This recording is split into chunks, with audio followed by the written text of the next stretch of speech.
What's going on, everybody? It's Matt, aka the Lumberjack Landlord. Super excited to be here with my good buddy Dion. Dion, it's Friday, in case you weren't aware. The only reason I know it's Friday is because I have a live in-person meetup tomorrow at Cody and Christian's multifamily strategies at the Robin Hood Resort, where Millennial Micah and I are driving out. And I'm looking forward to that. It's going to be fun. That's so awesome. If I were on the West Coast, I would be driving there as well. But you would totally be invited if we didn't think it would disrupt your entire life for one day. Hi, I'm here to speak for 45 minutes, and it took me 19 hours round trip to get here.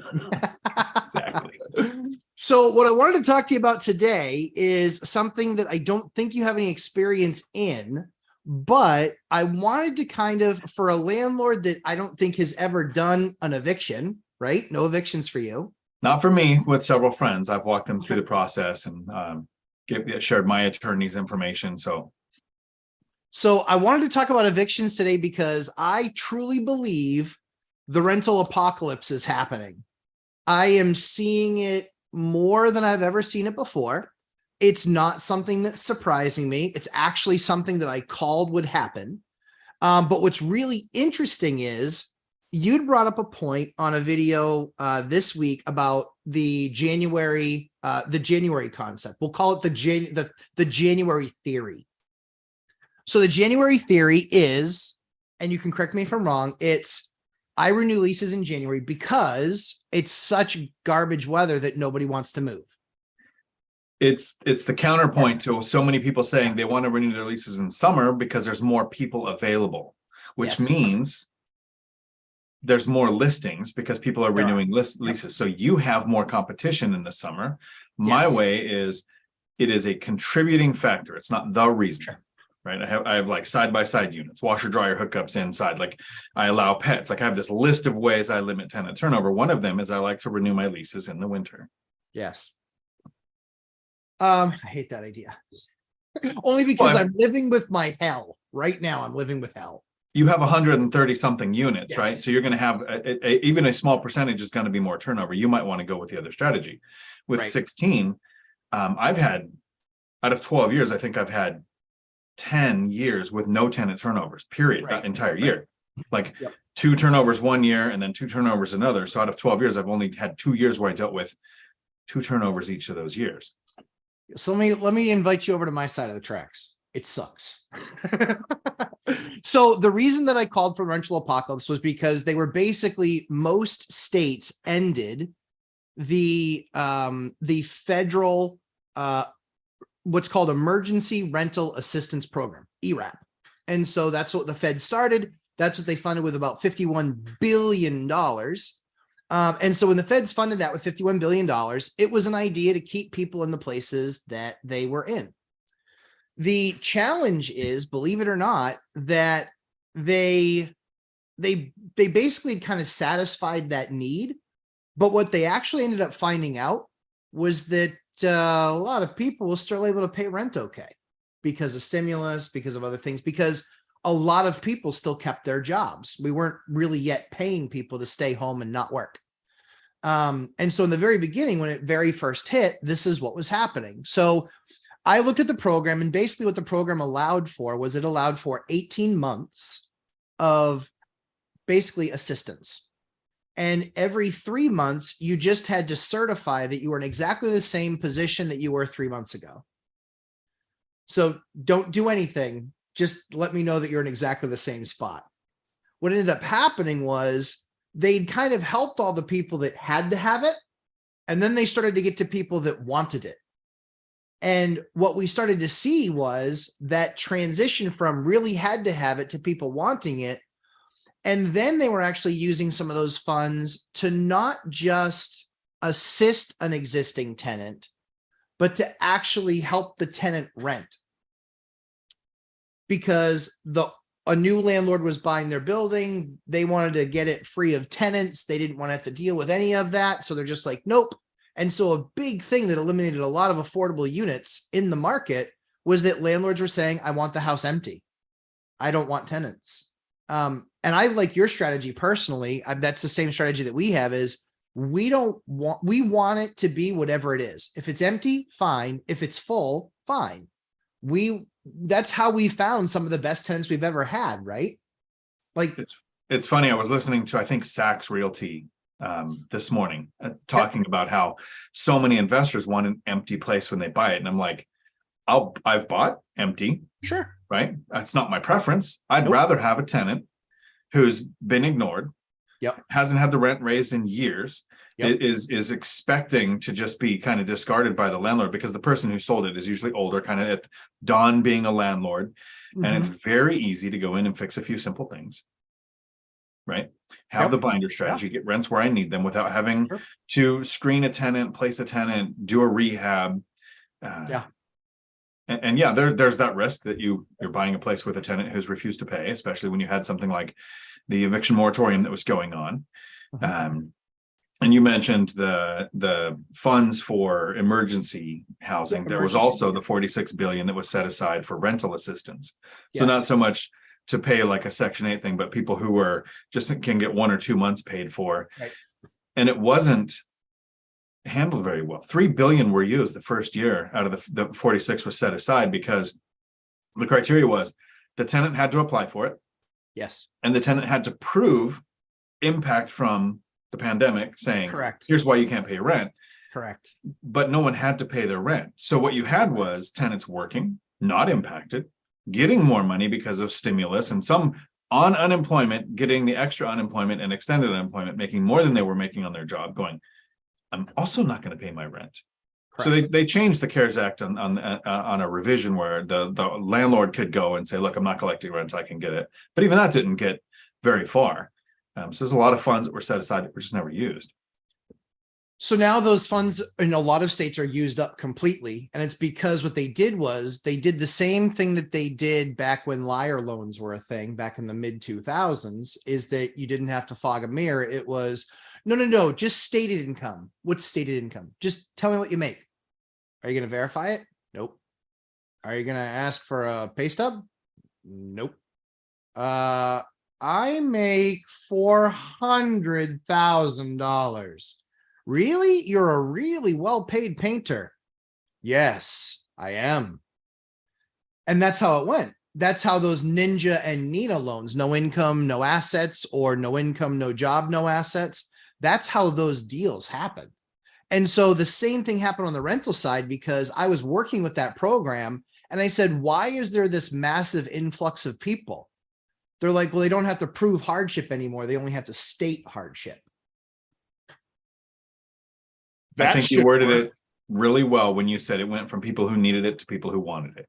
Yes. Yeah. It's exactly what happened. So I think, so now fast forward, we're now where in the state of New Hampshire, that entire product or that entire program has now completely closed down. It closed down November 21st.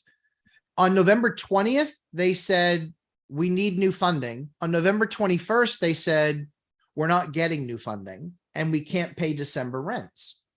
And so some landlords have been carrying tenants. We don't have an eviction moratorium, but some landlords have been carrying tenants for December. They filed their paperwork. Now it's January.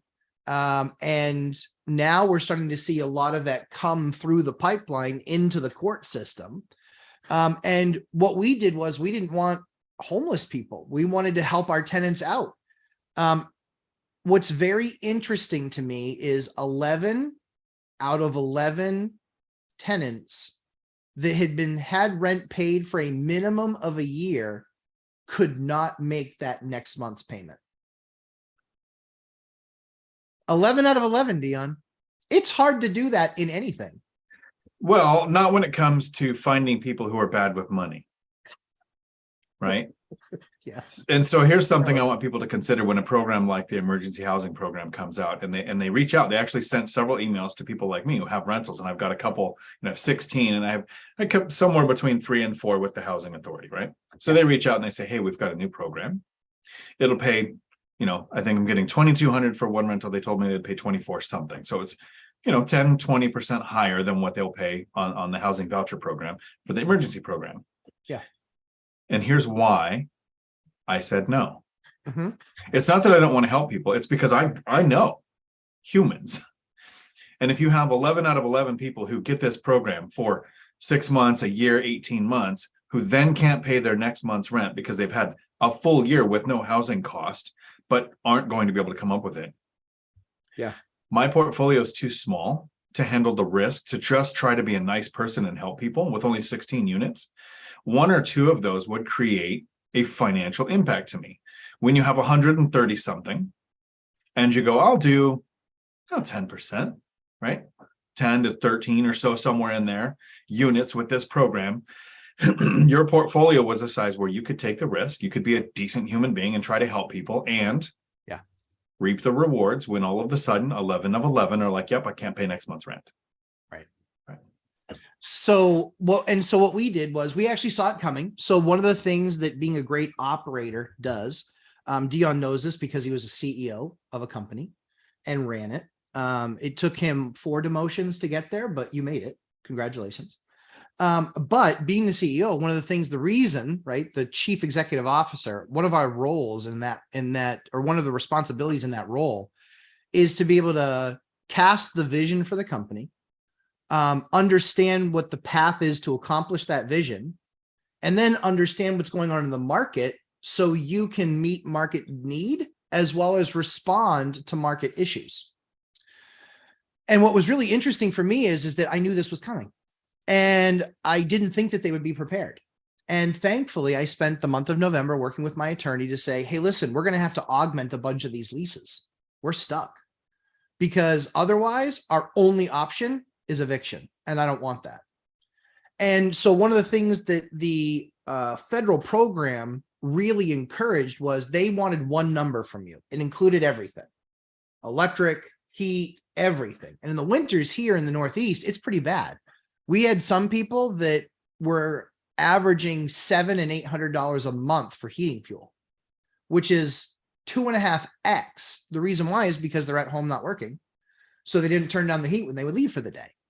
So it was everything being used all day long. But what was really interesting is, so we then worked out a lease. We worked out with our tenants and just said, listen, we can do something called a mutual termination of the lease, and we'll augment the lease. We'll do something different with you and for you. We recognize that you can't come up with the money right now, but we also recognize that what we'll do for you is we'll actually go week to week. So it's created an administrative burden for sure, but we've been able to keep out of the 11, I think we have 9 of them that are making the trek. Now it's extra work. We've already let them know, hey, listen, this isn't forever. We're going to do this to the springtime. But then we need to either, if you can remain paying on time, then we'll certainly let you stay when your lease is over. And if not, then you'll have to requalify for the unit. And if not, then we need to part ways. So we might just be kicking it down the road, but we're at least keeping people in houses and by their choice, giving them the option. But we had to basically adjust the payment arrangement because I said, we only do in our market, we only do units where we don't include heat and hot water because it's the crazy winter time. And so we had to basically make the adjustments and do all the work. And I had to work with my attorney and go through all these steps. So it cost me probably about $2,000 or $3,000 to augment due time, effort, energy, blah, blah, blah. But the good news is we got 9 out of 11. The other 2 just completely disqualified themselves. They wouldn't get a job. They wouldn't get assistance. They're like, well, I'm still waiting on it. And I was like, here's the thing. If you're a landlord in this position, do them the favor of posting the eviction notice. Entities around them will work a whole lot harder, right? I tried to explain that to some people this week, and it's hard to not sound sarcastic when you say, and not me, but I'm going to serve my tenants an eviction notice as a favor. Right. It sounds sarcastic when you say it that way, but when you actually explain, there are agencies that will help with rental assistance, but not until you're served. So if you serve them, you're helping them on that process. That's right. That's right. I think people need to understand that. And that's why I wanted to talk about evictions today, is because now we're going through those too. We gave them every option. We had every conversation with them. The thing that we talk about in my course is how I never lose in court. It comes down to documentation. You need to have your ducks in a row. You need to pay attention. You need things in writing, preferably in email, depending on depending on the judge, some of them will consider text messages, but don't count on those. You really do want emails. But if you give the judge a timeline, it's really, really, really important. So I think it's one of those things for people to watch out for. Well, let's jump in. Let's get to some folks. Hey, Dividend Dave, congratulations. You were, in fact, the first one. I did just see the super chat from Brian Beck. No question, just boosting your channel. Man, I appreciate it. Thank you very much for that. We want to get more people coming and hanging out and learning about evictions. Because at the end of the day, it's one of the more sad things that I have to do I hate doing it, but I've given them every ample chance. Just show me a plan, show me a path, and take that next step. You know, we had one woman that was just like, listen, I'm coming off of surgery. I'm going to get a job. And so I said, okay, show me the process. And so she's like, here are 6 interviews that I went on this week. She's like, I'm getting a job. And so it was a matter of just really a little bit of timing. And so we worked with her and she's like, I will get caught up. And she did. She got caught up to her credit. And I just said, stay consistent. And if you do, you get to stay. It's really simple. So it's good. CJ Ward, first is worst. Yeah, sometimes. Jeff M, I'll be by when the Ted Oakley Wealthion interview is over. Should only be like 15 minutes. Wealthion lost my respect when he called Reventure Consulting a real estate expert. It's about as much a real estate expert as I am an expert on menopause. Oh, he's a renting expert. Precisely. There you but go. He wasn't talking about renting. Dividend Dave. Them's fighting words, CJ. I like it. Rowdy. The Yoder, howdy. Good morning, Yoder. Rick Ramirez, morning, brothers. Good morning, sir. Kip SOS Investment Properties, top of the morning, fellas. To you as well. Peter Navarro the third. Good morning. Good morning. Jamie Schultz. Definitely winter renewal versus spring or summer. Definitely not when you have volume. I can promise you that. Because to Dion's point, you can absolutely manage that when you have a smaller portfolio. You can't manage that. There's no one that has a portfolio of 50 units that doesn't have to do evictions.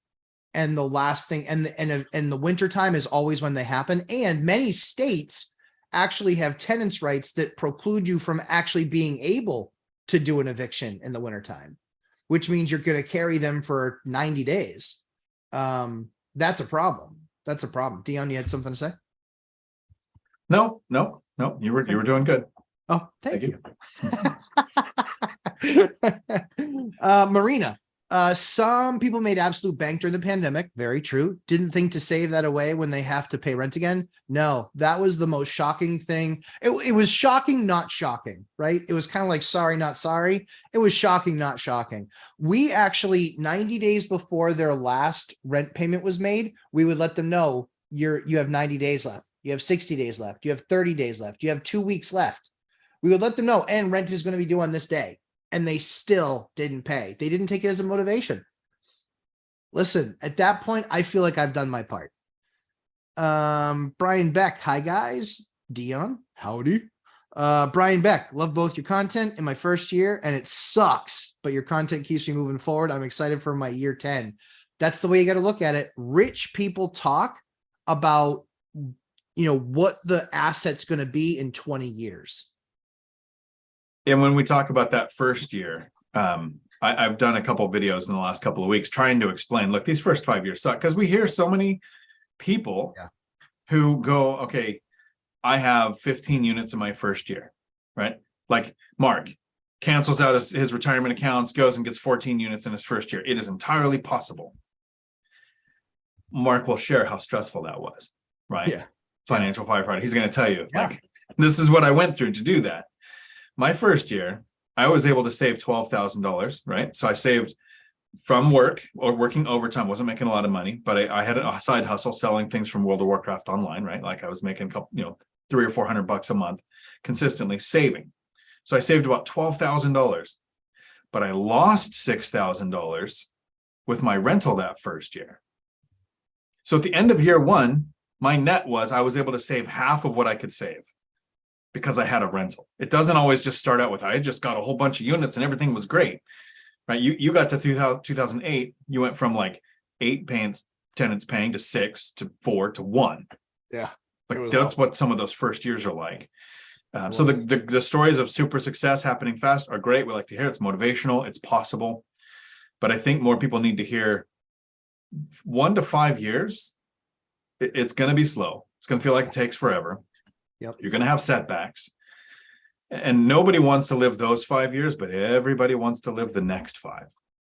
Yeah. Like It's the ridiculous car every year, the month-long trips, that eventually just going, hey, I had a great day at work today, so this is my last day at work today.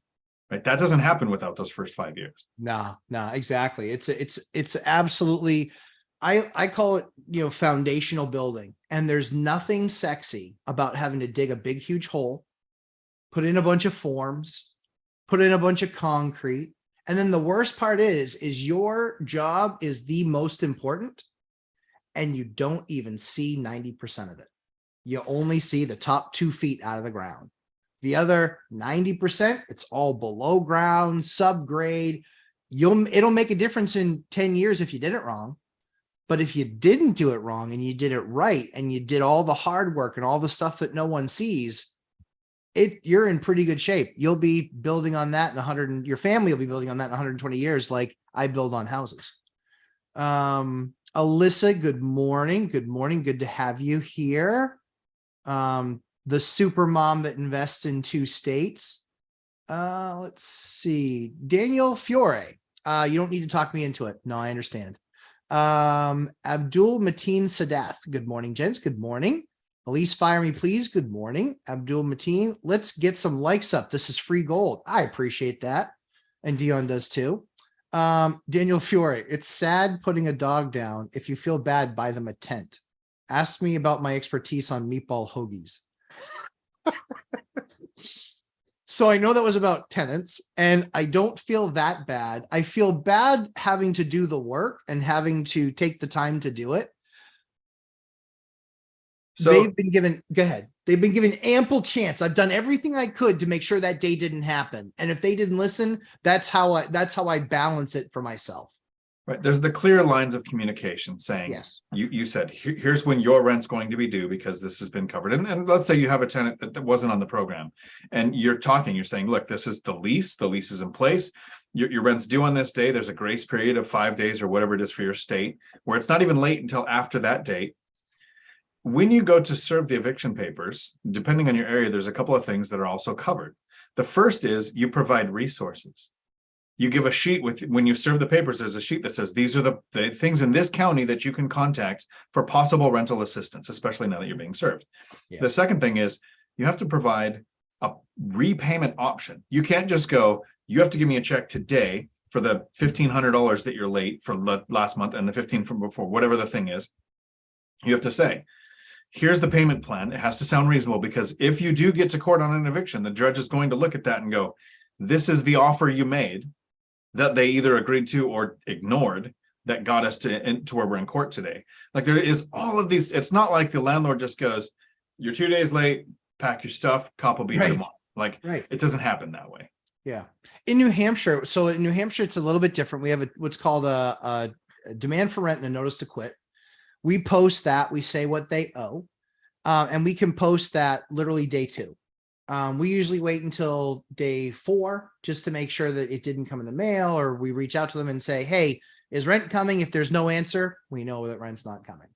And so we post, and then when we post, it basically says you have 7 days to essentially cure this. And if not, we're going to file with the court. We always reach out to them 2 or 3 times in those 7 days and say, we just want to, we'd love to resolve this amicably. Let me know if that's something that you'd like to do. We'd love to try and put something together. And then if they say, yeah, I don't have a job, I haven't done anything, they do say that. And it's like, okay, I mean, I can't help you then. So we have to proceed. And then, so we basically will save that information. We'll then go to court. The judge actually will always say, the first thing that they say after they welcome everybody, is they say, have you tried to reach an agreement? The first thing, if you want to look like a newbie, go into court and expect that you're going to act like a Law and Order episode and crush the defendant. It's not going to work. It doesn't work. It's not worth it. I promise you, it plays over in your head 1,000 times. Even if you were, doing that to your armchair last night and telling your armchair, is this what happened? Tell me now. It doesn't work that way in tenant court. It just isn't like that at all. And so I've sat in that tenant courtroom only a few times, but I'm amazed at how organized and process oriented everything is. Did you try and work something out? No. Okay, go in the hallway and do that. You can benefit yourself. What we've done is we actually go in front because we don't want to create a scene in the courtroom or just outside the courtroom. We actually go in front of the judge and we say, good morning, Your Honor. We would like to try and work something out with the tenant. Would you give us some time to do that? And the judge is always astonished and is like, oh, yeah, absolutely. We'll recall your case. That's awesome. Thank you. And we'll go out and we'll grab one of the rooms that's always off of a courtroom, and we'll sit down and we'll try and have a conversation with them. In all honesty, we talk to them and we say, so what do you think we should do here? It's the binder strategy for court. Nice. I have a binder strategy that helped me keep custody 3 times. So, I mean, someday I'll make that video. But oh, dear not God. On the real estate channel. Literally the binder strategy that worked in the court system that goes, oh yeah, he gets custody. It was that easy. That's awesome. For anybody, guy or girl. Yeah. So I think, so in this particular case, we just sit down with them. We have that conversation. And there was one woman that was in there that was just giving me a ton of attitude. And she was just like, well, like, if you're not going to agree to $1,200 a month for a $2,000 apartment, then I'm not going to stay. Okay. We'll just put that in writing. So she's like, well, I need time to get out. Okay.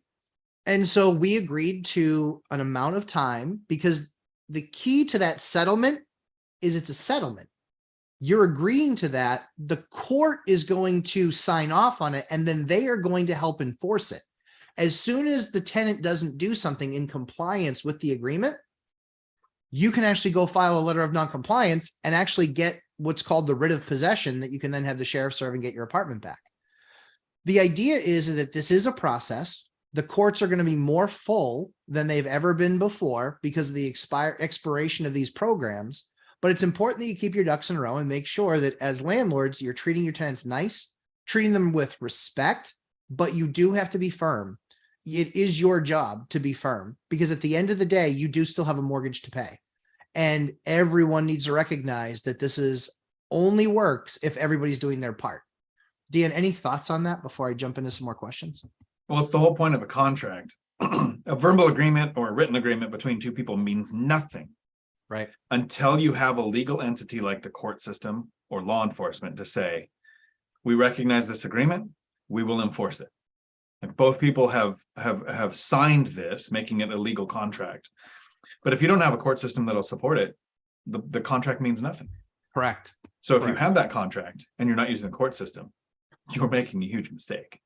Yeah. I mean, it's like fences make good neighbors, right? Like good leases make good tenants and good landlords. You know, at the end of the day, if they're constantly complaining about the same thing, I actually had somebody in a vindictive way called code enforcement on me. And I was able to send the entire dossier to code enforcement, and they read it and they're like, oh, really? I was like, yeah, they're completely full of excrement. I had a friend who had a 14-day eviction. Wow. Start to finish.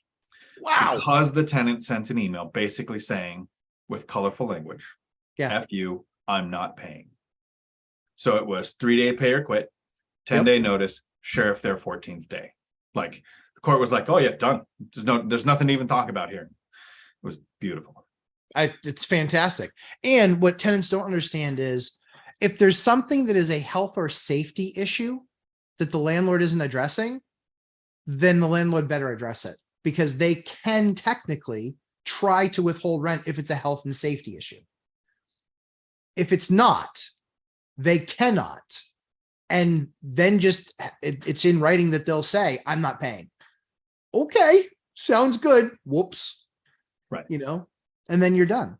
Amafid, thanks so much for the 99 cent for the super chat to help pump this out with the YouTube algorithm. I appreciate you guys. Believe it or not, those 99 cent things, every single time a super chat, 99 cents, $1.99, $1, every single time one of those hits, we get a pop in 10, 15 more people jumping on and watching with us. We want the world to know We want the world to know this process works. Tenants and landlords. There are some horrible tenants. There are some horrible landlords. We want to be in that 10% of landlord that is exceptional and beyond reproach. When you do that, it makes running the business a whole lot more fun and a whole lot easier.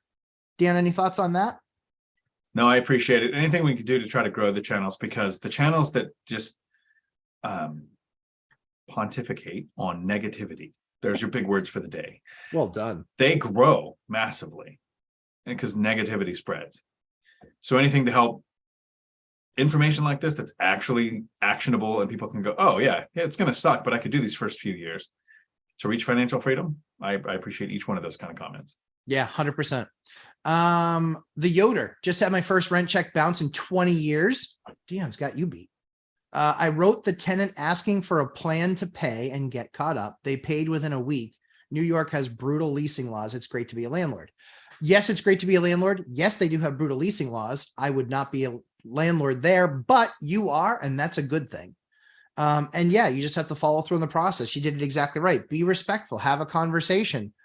Just I'm respectful. I use logic and I just say, hey, at the end of on the first of every month, I have to make a mortgage payment. So if you pay on the 5th, I gave you a 5-day interest fee only loan. We're not that close. So I need you to pay rent on time, and I need you to pay rent, most importantly. Brian Beck, I bought my first duplex in June 2022. Congratulations, Brian. Inherited one tenant. They paid July and August and then no more payments. Got my first eviction out of the way with my first tenant. Well done. Hey, you know what though? What's really funny is, and this is one of the things I love about Dion's binder strategy, is it's the mentality, right? Dion presents it. They say, hey, we're willing to pay this. Dion's like, if it's good enough, it's good enough. And then they're happy they get to stay. If Dion went back over the top, like we heard a story from somebody that they did the binder strategy and someone's willing to pay $50 more. And you go back over the top and you're like, well, no, you need to pay 400 more. Here's the problem. If they sign on for that, here's what I can promise you. They're not long for the place. They are not going to stick around, and they're going to be pissed at you as a landlord that you made them pay $400 more. Dion, psychology of that? Instead of saying, hey, we're going to go $400 more, right? Here's what's worked for me. Tenant suggests a number that's too small. Yeah. Right. It's a conversation. It is. It wasn't give me your hard and last number. It's okay. You suggest a number. Okay, great. That sounds fair to you, but we're talking about what's fair to both sides, right? I'm not pushing you to market rents. Look how far that $50 increase is from what I could get if you moved out. Then the tenant comes back with something that made more sense. So I expect that to happen in that case where that person was telling us about the $50 increase. Right. But sometimes the psychology for the owner is it's better if the tenant moves out. Correct. Like if they're that far off of market rents. Yeah, it doesn't always have to be. I've had good success with it, but I'm looking for properties where I see the rents before I buy it, and I know what's going on with market rents. It doesn't mean it's always going to be the case in your area. You know, a tenant can use the binder strategy to lower their rent. Sure. If your rent was above area average, your tenants should be showing the owner a binder saying, look, everyone around me is paying less. What do you think is fair? And what owner is going to say, oh, yeah, I should just be charging you this much? You're going to have a vacancy, right? Sure. It goes both ways. Sure. Yeah, I think the critical thing is, and Dion and I philosophically agree on many things. In this particular example, I believe that when you go back over the top, I believe that no matter how big that increase is, they're still pissed. And if you just dictate a rent increase. Yeah. But even asking, like I've done the negotiation thing and they're just like, hey, like, so we had a unit, it was $1,500. They rented it 2 years ago. It's $1,500. Market is now $2,200. So we went back to them and said, hey, listen, we'd love to have you stay. We think you're great tenants. We'd love it if you stayed. That being said, currently market's $2,200 and we give them some examples via text message. That's how we communicate with our, 20 somethings. And they came back and they were like, yeah, we'd pay the absolute most that we could go is $1,700. And I wrote them back and I said, I really appreciate that. It's really nice of you. Are you positive? I can't do $1,700. Are you positive that's the best that you can do? And he said, yep, that's the absolute best I can do. I said, I understand, I completely understand. Sorry, but we're going to have to move on. He then wrote back, he goes, are you sure you can't do 1,700? I'm positive. And so it was a fair question. You don't get angry. It's a conversation. Don't get angry about it. They're just trying to be, I applaud. I don't want that to be confrontational because I applaud them wanting to try to stay. That means they like the place. The issue is that I couldn't make that number work because with market being at $2,500 a month more, that's $6,000 a year. So it was very organized. We had a very organized exit for them, end of lease. And then we got in there and we did some touch-up things. And then we started showing it. And we went under lease this morning for $2,200. And that's $700 a month more than what they were paying. And it's $500 a month more than what they were willing to pay. And that's what I was saying is sometimes the best thing is a tenant turnover. I mean, Absolutely. we say a lot of times, these are the things we do to help limit tenant turnover. So we Yes. don't want tenant turnover, but when No. it makes sense, Yeah. when the ROI is better on the tenant turnover, don't fight to keep a tenant, even if they're good tenants. A dialed-in tenant, it's not worth losing $6,000 a year. What do you have a number in the back of your head? Well, when I do the binder, absolutely. Yeah. I So have if a it's- number. So far, almost every time the number the tenant has suggested was more than mine. It's like Okay. a 1 or 2 times they suggested something that was lower. And my number is always conservative. It's like if rents are 2,000 and they were Sure. 1,000, I would literally cut it a half to 1,500 in my head. So anything below that, I would think maybe I should negotiate more. Anything above that, I'm doing a video soon with my friend Dan and Michelle. Both of them did the binder strategy. Rents were something like 1,000 or 11, and they were looking at 13 or 14, and the tenant suggested 16 something. Both Dan and Michelle said, "Oh, that's good, but let's go with 1450 or something." It was Sure. $150 less than what the tenant suggested because they weren't comfortable with that big of an increase, even though it was what the tenant suggested. And I got those numbers kind of all wrong, right idea. That's why I want to make the video with them to get their psychology of why did you lower the rent from what the tenant asked if you would raise it to? And they have a good reason. It's totally, I've talked to both of them and it totally makes sense. Yeah. So I'm looking forward to making that too.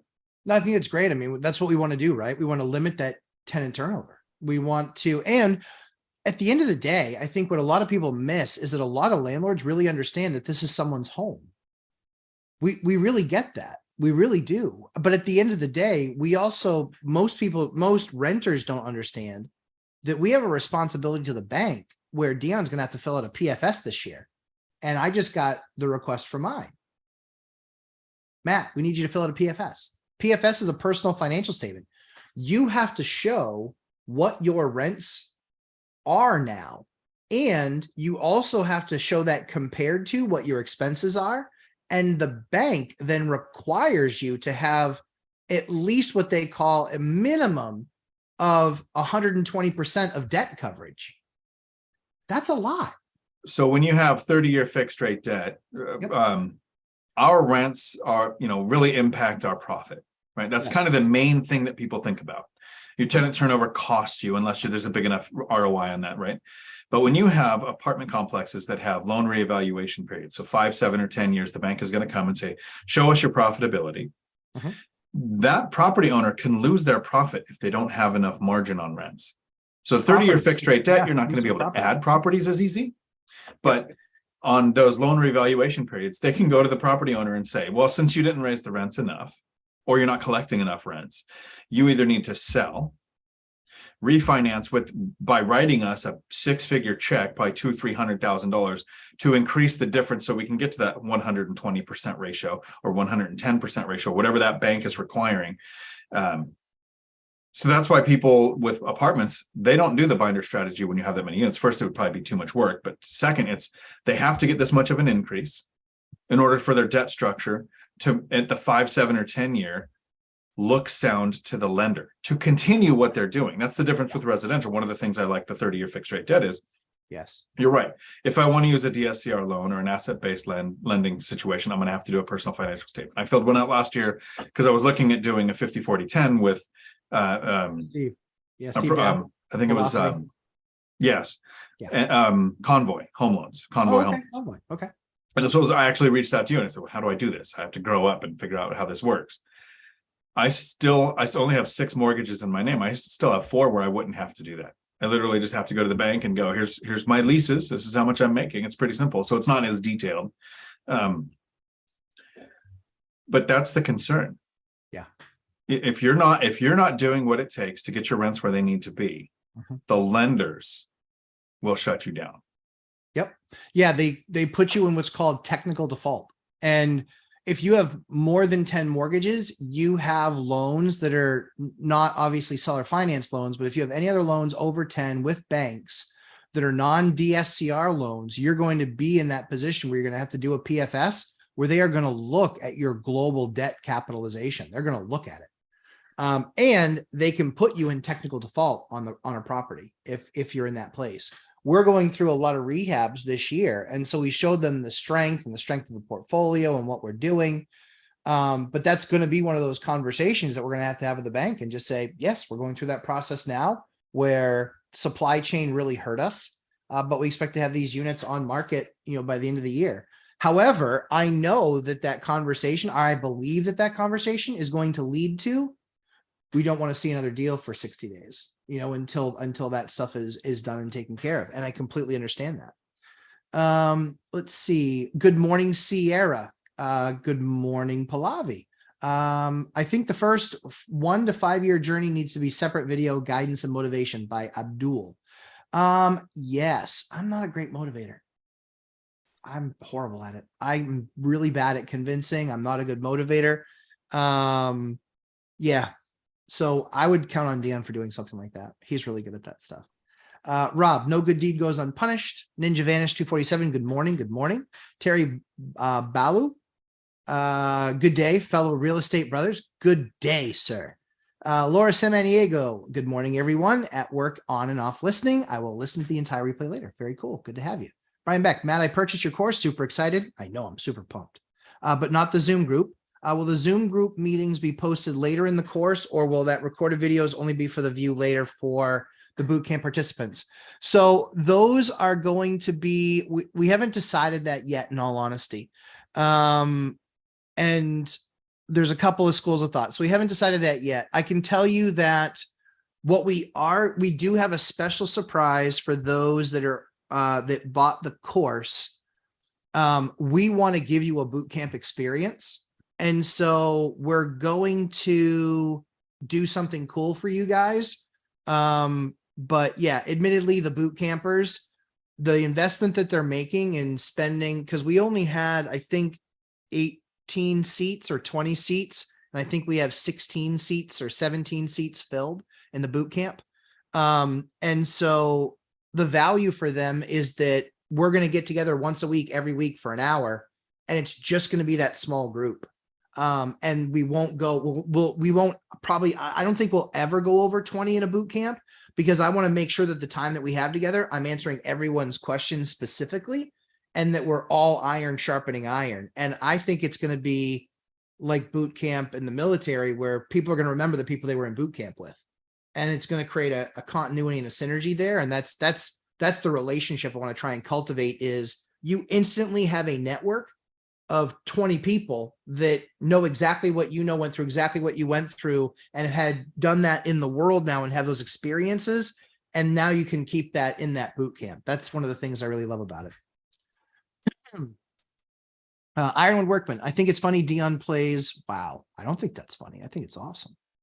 That was my favorite game back in the day, but I play no games now and will not play them again until I retire. I'm a little jealous, Dion. There's 2 things with that. One, WoW was a side hustle. Yes, it's right. True. Yep. So, but around 2014, maybe 15, yeah, I could generate more income from real estate, or my job. I had been demoted a few times, so I could make more money on overtime at work than I could on my side hustle. So from 2014 until this year, well, 2022, last year, I didn't play any online games, right? When it was a side hustle, it made sense. And I enjoyed it. And it gave me a hobby to do at the house with the kids, right? So we could have that time together. But if the side hustle could be outweighed by other productive things that can make more money, I put it on hold until I retired. Once I retired, now it's actually a game. So I know it's not used as a de-stressing tool. right. That's awesome. Marco Bello, I have learned my lesson 3 times now by giving my tenants a chance to be late in payment. Needless to say, a month late becomes 3 months late for one of them. Yep. Lesson learned. Proceed with eviction process after failing to pay accordingly to the leased contract. Listen, it exists for protections for both of us. You're supposed to provide a service. They're supposed to pay for said service. If they're not paying for said service, you need to proceed with taking the ability for them to have that service away. But legally, yes. Late becomes never. And here's I think I should probably research this and get the, like a chronological order of why. But over a decade without a late or missing rent payment, right? Not one. Because when I first talk to my tenants, I share the story of my first tenant not having a lease, doing a handshake, and late becoming never, and then renting the house out and collecting rents and not actually living there. And I say, and because of this, here's the lease that I have, right? I have an attorney retained for evictions. And if you're ever late or missing on your rent, you're immediately going to get served an eviction notice, because I want you to have access to rental assistance, and you're not going to be able to get some of those benefits without this service. So my tenants inherently know from the second I'm the owner of that property, whether they live there or they move in once I'm placing a tenant, that I have an attorney retained. I've been burned. I don't play. It's day one, right? Yep. And so based on that, I have had tenants call at some point and say, hey, this is after that conversation, I'm having this going on in life. Can I pay my rent a week late? Right. And not get the eviction or whatever. And I say, okay, well, here's a couple reasons why you don't want to do that, but let's have a conversation. I'm not opposed to it. And first, the lease says there's late fees every day. So is your thing that's causing you to not be able to pay rent worth a week's worth of late fees? And my lease is pretty simple. It's just $20 a day, but it adds up. Second, I explained, because some tenants haven't thought this through. They're just looking at paying the rent. A week's delay mean they had another week to come up with the money. That sounds great. But an average renter has a little bit more than 4 weeks to save up the rent each month. Mm-hmm. If we take a week and we apply it to you doing the rent now, that means you're only going to have about 3 weeks to get the rent together for next month. So I'm setting you up for failure by letting you make a week late payment. Yes. Every time that conversation has come up so far, the tenants decided, I'm going to pay my rent on time. The idea was the tenant was sitting there going, I want to do this thing, take this trip, see the family, buy the gaming system, whatever it is. My cell phone, I can't live without because it'll get shut off. I don't want the internet because I have to, work from home or whatever the thing is. I don't want to not pay the car because they can repossess it. So on this list of things, I have a landlord that's not a property management company. It's not a business. He's probably really got a soft heart. Let me try them first. Oh, for sure. So you go, sure, absolutely. Let's have the conversation. But then you break it down and every tenant has sat back and went, okay, it's like dealing with the business. So we're going to deal like a business. If I'm late, these are the repercussions. And that handles a lot of that issue. It really does. Yeah, it's very true. Let's see. The odor. I took Dion's advice and had an attorney look at my lease. Thank God I did. Had so many things there that needed to be changed. Very true. And again, guys, this is one of the things we actually teach in my course is I teach you how to find the perfect landlord tenant attorney. And it's pretty awesome. It will absolutely save you. Honestly, it'll probably save you 10x what the course costs you if you're a landlord for any period of time. You will avoid massively expensive mistakes. I had somebody that got hit with having to return $50,000 because something was wrong with their lease. CJ Underwood, love the eviction info. Currently going through one now. Hopefully continue smoothly. Would love to hear your thoughts on those loans too, Matt. Yes, we will.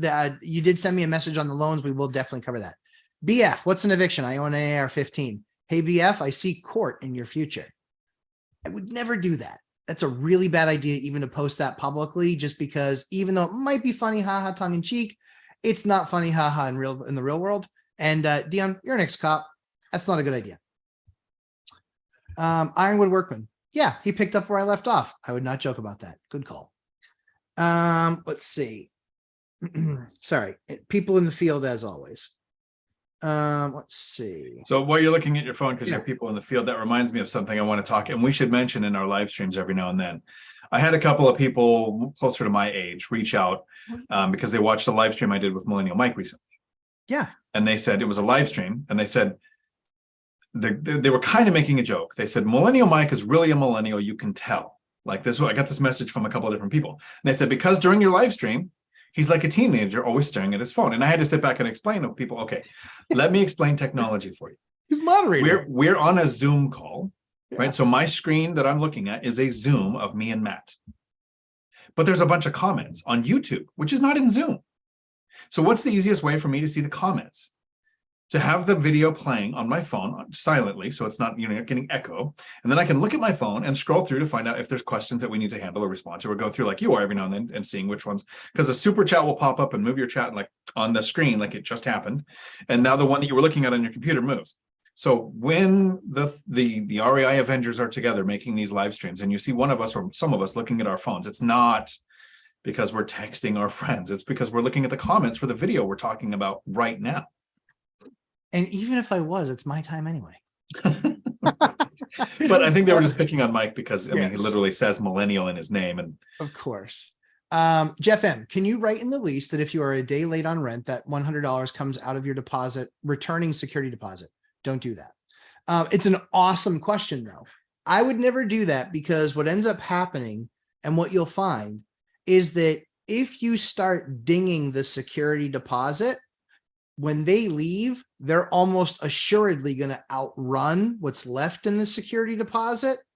And then you're coming up with the difference. You're going to have to take care of it, pay for it. And if you want to get recover any money from them, you also have to then go after them and sue them, have all those expenses, time, effort, energy. You're always better off not kicking the can down the road. You're always better off getting paid for that thing then at that time. And then some states, it's also illegal to do that. You can keep a record of, fees that were owed, but you still need to bill them for it. Sometimes if they've left and they haven't paid you that fee and it's in accordance with the lease, then you can take it from security, but you don't want to lean back on that. You really want to focus on trying to get that money up front. Dion, feelings? Yeah, I definitely don't like to focus on taking any money out of the deposit, because one, that's the tenant's money. Right. Agreed. You don't get to choose how to spend that money. If your lease says when you move out, these are the things I can charge you for, and then anything that's damaged that isn't normal wear and tear, sure, you're going to take it out of the deposit.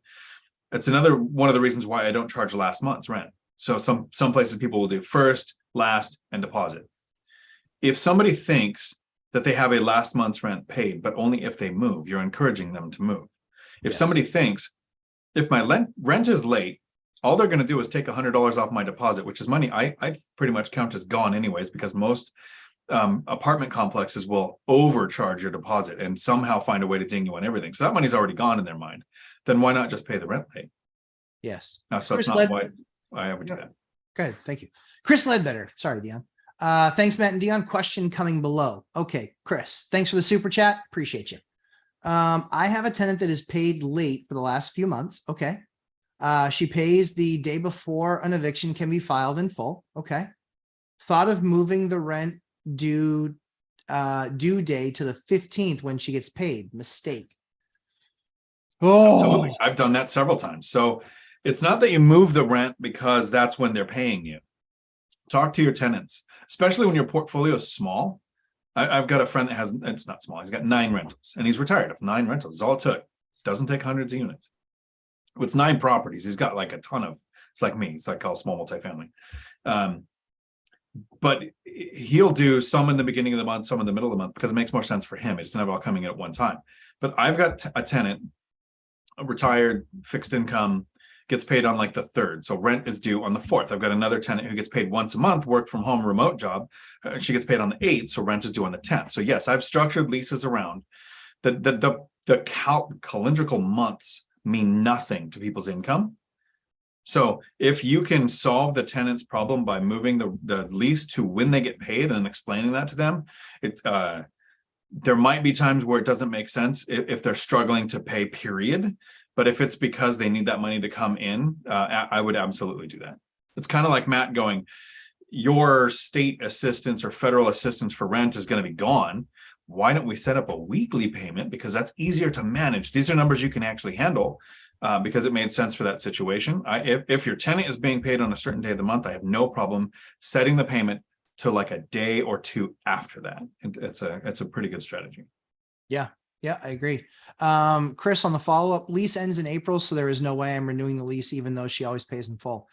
I don't disagree. I don't disagree. I mean, you're probably going to get more rent on the open market, and you know that even if she says, even if she says, hey, listen, yes, I can pay that. She's already having trouble keeping up anyway.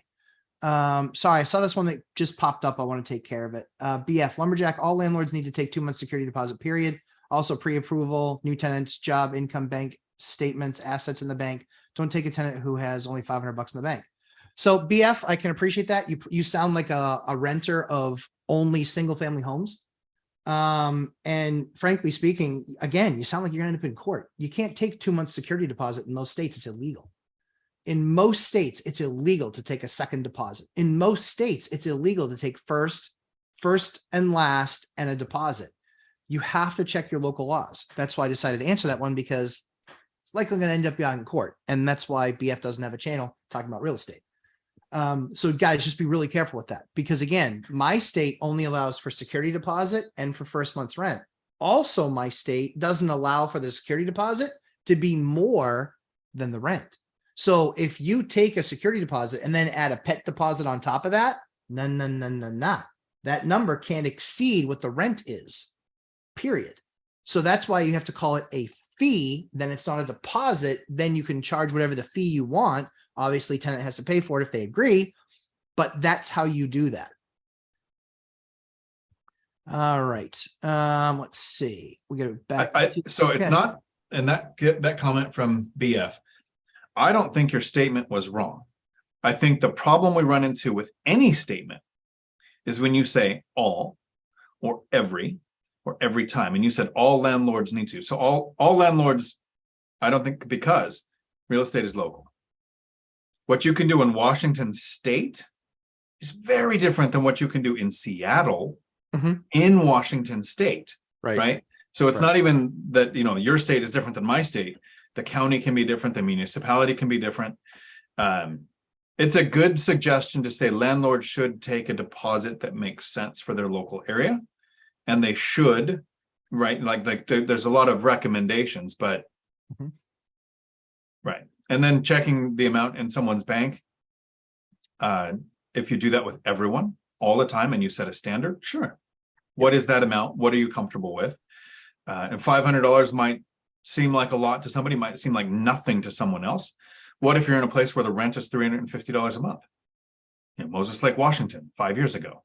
Yep. Now it's $2,000, but 5 years ago it was $350. $500 in the bank might have been a massive amount for that person to have at $350 a month in rent. That's right. So it's all local and it's all situation based.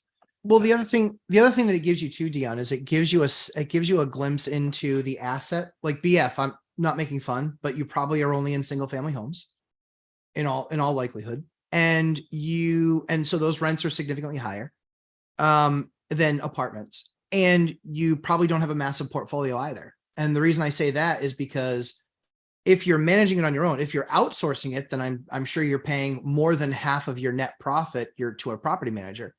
But the bigger thing about that is that there has to be an economy of scale. I can't spend the same amount of time renting out a $1,200 apartment as I do a $3,000 house. It's not realistic. And you have to have the other thing too is that, again, you're setting yourself up for a court appearance, because if they can actually subpoena records from you, and if they can find deviation in those records, you're now guilty of of not following the Fair Housing Act, and you're in trouble. So that's why it's good to have rules that you follow. It's good to be somewhat thorough. You don't want to not be thorough, but the most important thing in law is consistency. We've all watched sports ball. And the thing that we get most angry about, Dion, those of us who care about sports ball, is consistency from the ref. I just want a strike to be a strike and a ball to be a ball. I just want hooking to be hooking and slashing to be slashing. And that's it. I just want consistency. And if you can give me consistency, that's where I'm at. So that's where I think that stuff is important. Go ahead, Dion. And this is where I run into my hard stop time wall. Oh, Remember, you have 8 to 9? I had the hour. Yeah, But yeah, Millennial yeah. Mike should be on here any minute. So That's fine. I was just gonna say, I see Mike joining. Hey, Dion, thanks for coming and hanging out. Mike's here. I got to bail. Yeah.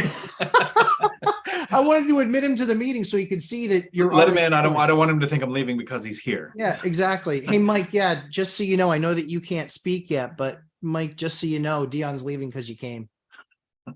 Oh, Mike's on mute right now. That's pretty funny. No, There he no, is. no. I heard it. I heard Dion's bailing. Yeah, Dion's bailing. I heard you were coming. I got to get out of here. No, I had a 1 hour for today's live stream. And perfect timing for you to come. So that, Your you know, sock. this is That's too much exactly- cool for one spot anyway. So one. Well, Dion, now that half the cool is going to go and there's still two of us left. So thanks, pal. Appreciate All you. right. Hey, you guys have a great weekend. Mike, I look forward to tomorrow. We're going out to the Robin Hood Resort. I still think there's one cabin left available if anybody lives in Washington at the Robin Hood Resort, and there's some spots left in their day, the 1 day event thing for tomorrow. And I see that there's some people. What are they doing? They will super chat if we do this thing called a cold plunge, which I'm gonna have to figure out what that is. And Dude, don't do it.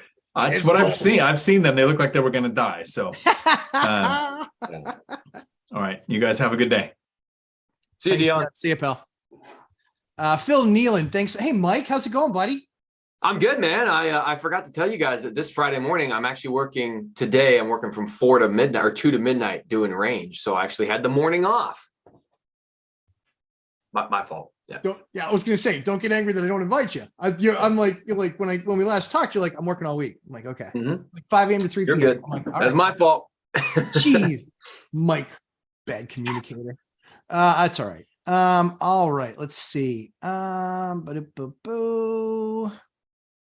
nighters here. Good. Thanks to have you. Naturally freckled. I love the name. Do you feel application fees should be capped? Should the application directly upload their should the app I believe you're saying applicant directly upload their app fee to a third should the application directly upload their app fee to a third party to process the app? Would this cut down on tenants feeling landlords are profiting on apps? So I think that so in every state it's different.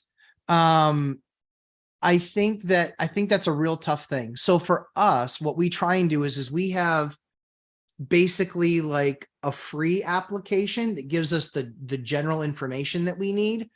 And then once we've gotten to the point where it's like, yeah, this is the right person, then we obviously let them know, hey, you know, criminal history it will be an issue. And then we just let them know, hey, do you want to, at that point we then charge. So that way we're not creating a churn.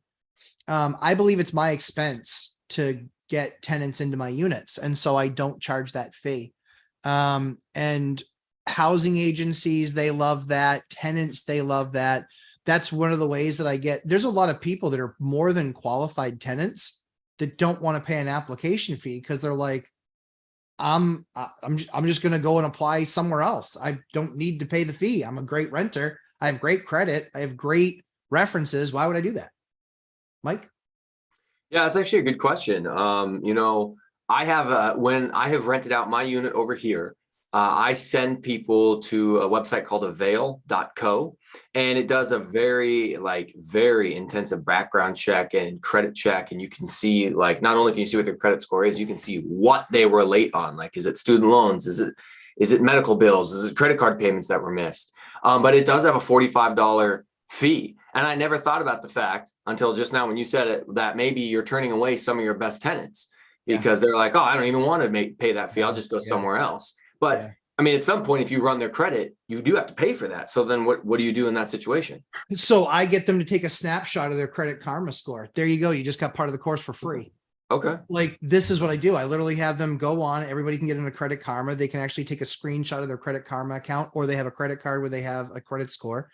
They can take a snapshot of that. They can send that to me, and then I don't have to run their credit. Smart. And then at 680, I know that they don't have anything seriously bad. Right. And if they do, then it shows up and they have a 580. I had somebody that just got a 432. I didn't realize that 432 was possible. Yeah, dang, that's incredibly low. 432, like, you must be allergic to paying your bills. Seriously, yikes.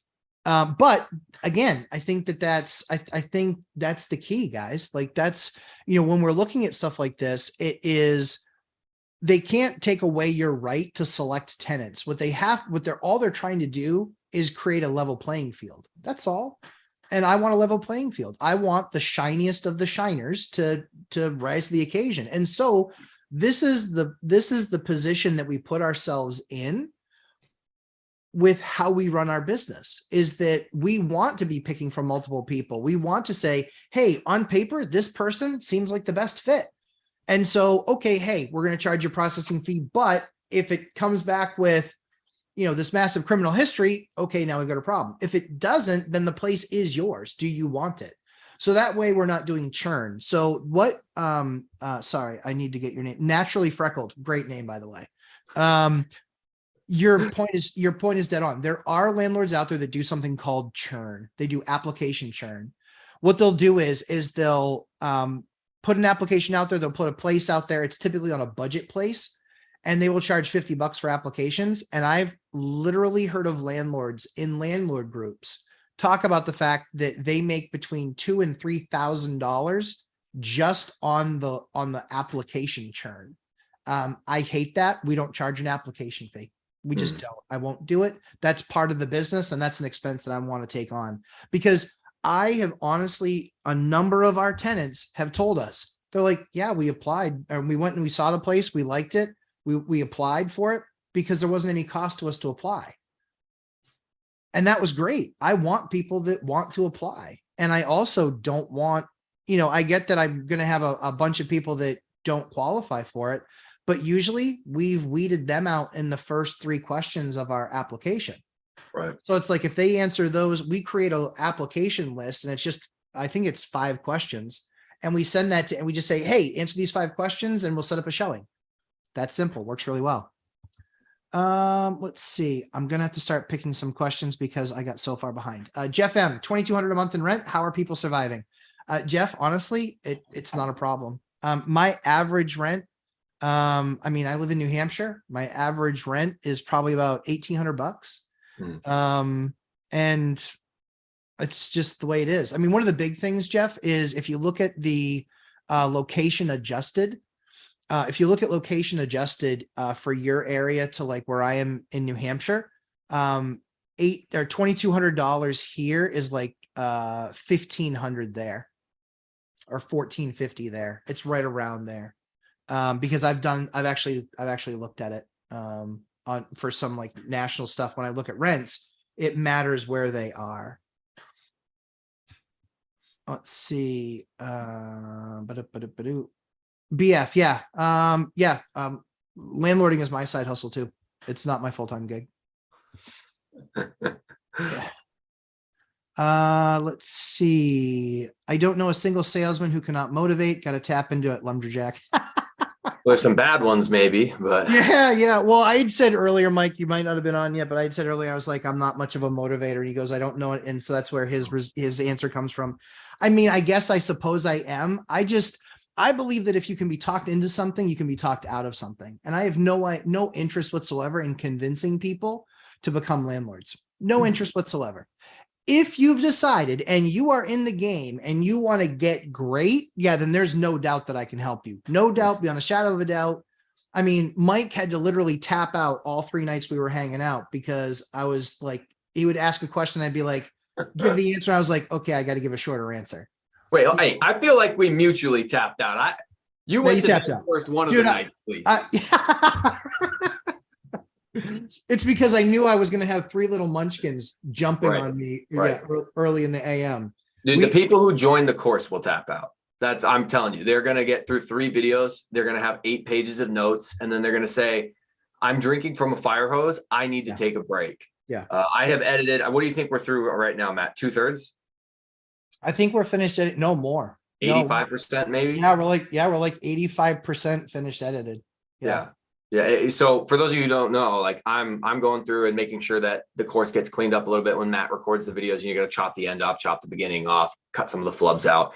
So I've gone through and watched every single video. Flubs? What are you talking about, brother? Yeah, dude, you left me one yesterday. I read. You were like, you stumbled over your words. Like, we're on module 2. No, module 2. No, we are on module 2. All right, Mike, enjoy that laugh. Yeah, the flubs. The flubs, I got to cut those. I thought about leaving that in there. And then I was like, well, this is a little unprofessional. Dude, I can tell you though, with the amount of content that is in that course and how many hours that thing is, we've got like less than 10 minutes of flub reel, of blooper reel. Oh, for sure.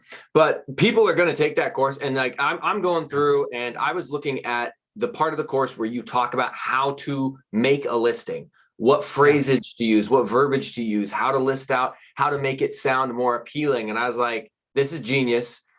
This is the qualifier, the marketing your units portion alone. That portion alone will pay for the course probably 10 times over in like a 3-year period. Because if you can not only get 10 times as many people to look at, then pick the best people, you'll avoid evictions, you're going to avoid turnovers, you're going to get the highest rent, you're not going to have late payments. That alone will pay for the course so many times over just that one module. Yeah, I appreciate that. Yeah, I think that was a lot of years. That was a lot of years of fine tuning the ads. And then getting to the point where it's like, we get more clicks than anybody else. And if they're clicking, it's because they're looking at ads for rentals. Right. The issue is that when in most markets, you got 20, 30, 40, 50 of them sitting there, which ones do you click on? You're not going to click on all 40 of them. You're going to click on 3, 4, 5 of them and be like, hey, yeah, let's reach out to these. I want to be in that 4 or 5. My record ever. Well, make them guess. Make them guess what your record was. This is what he did to me. He said, Mike, guess what the most amount of clicks on an ad I got in a 3-day period, a 3-day weekend was. And for you guys to know, my guess, he multiplied that by 4. So guess the most amount in the comments down below. Guess the most amount of freaking clicks he's had on one ad in a 3-day period. It's going to blow your mind.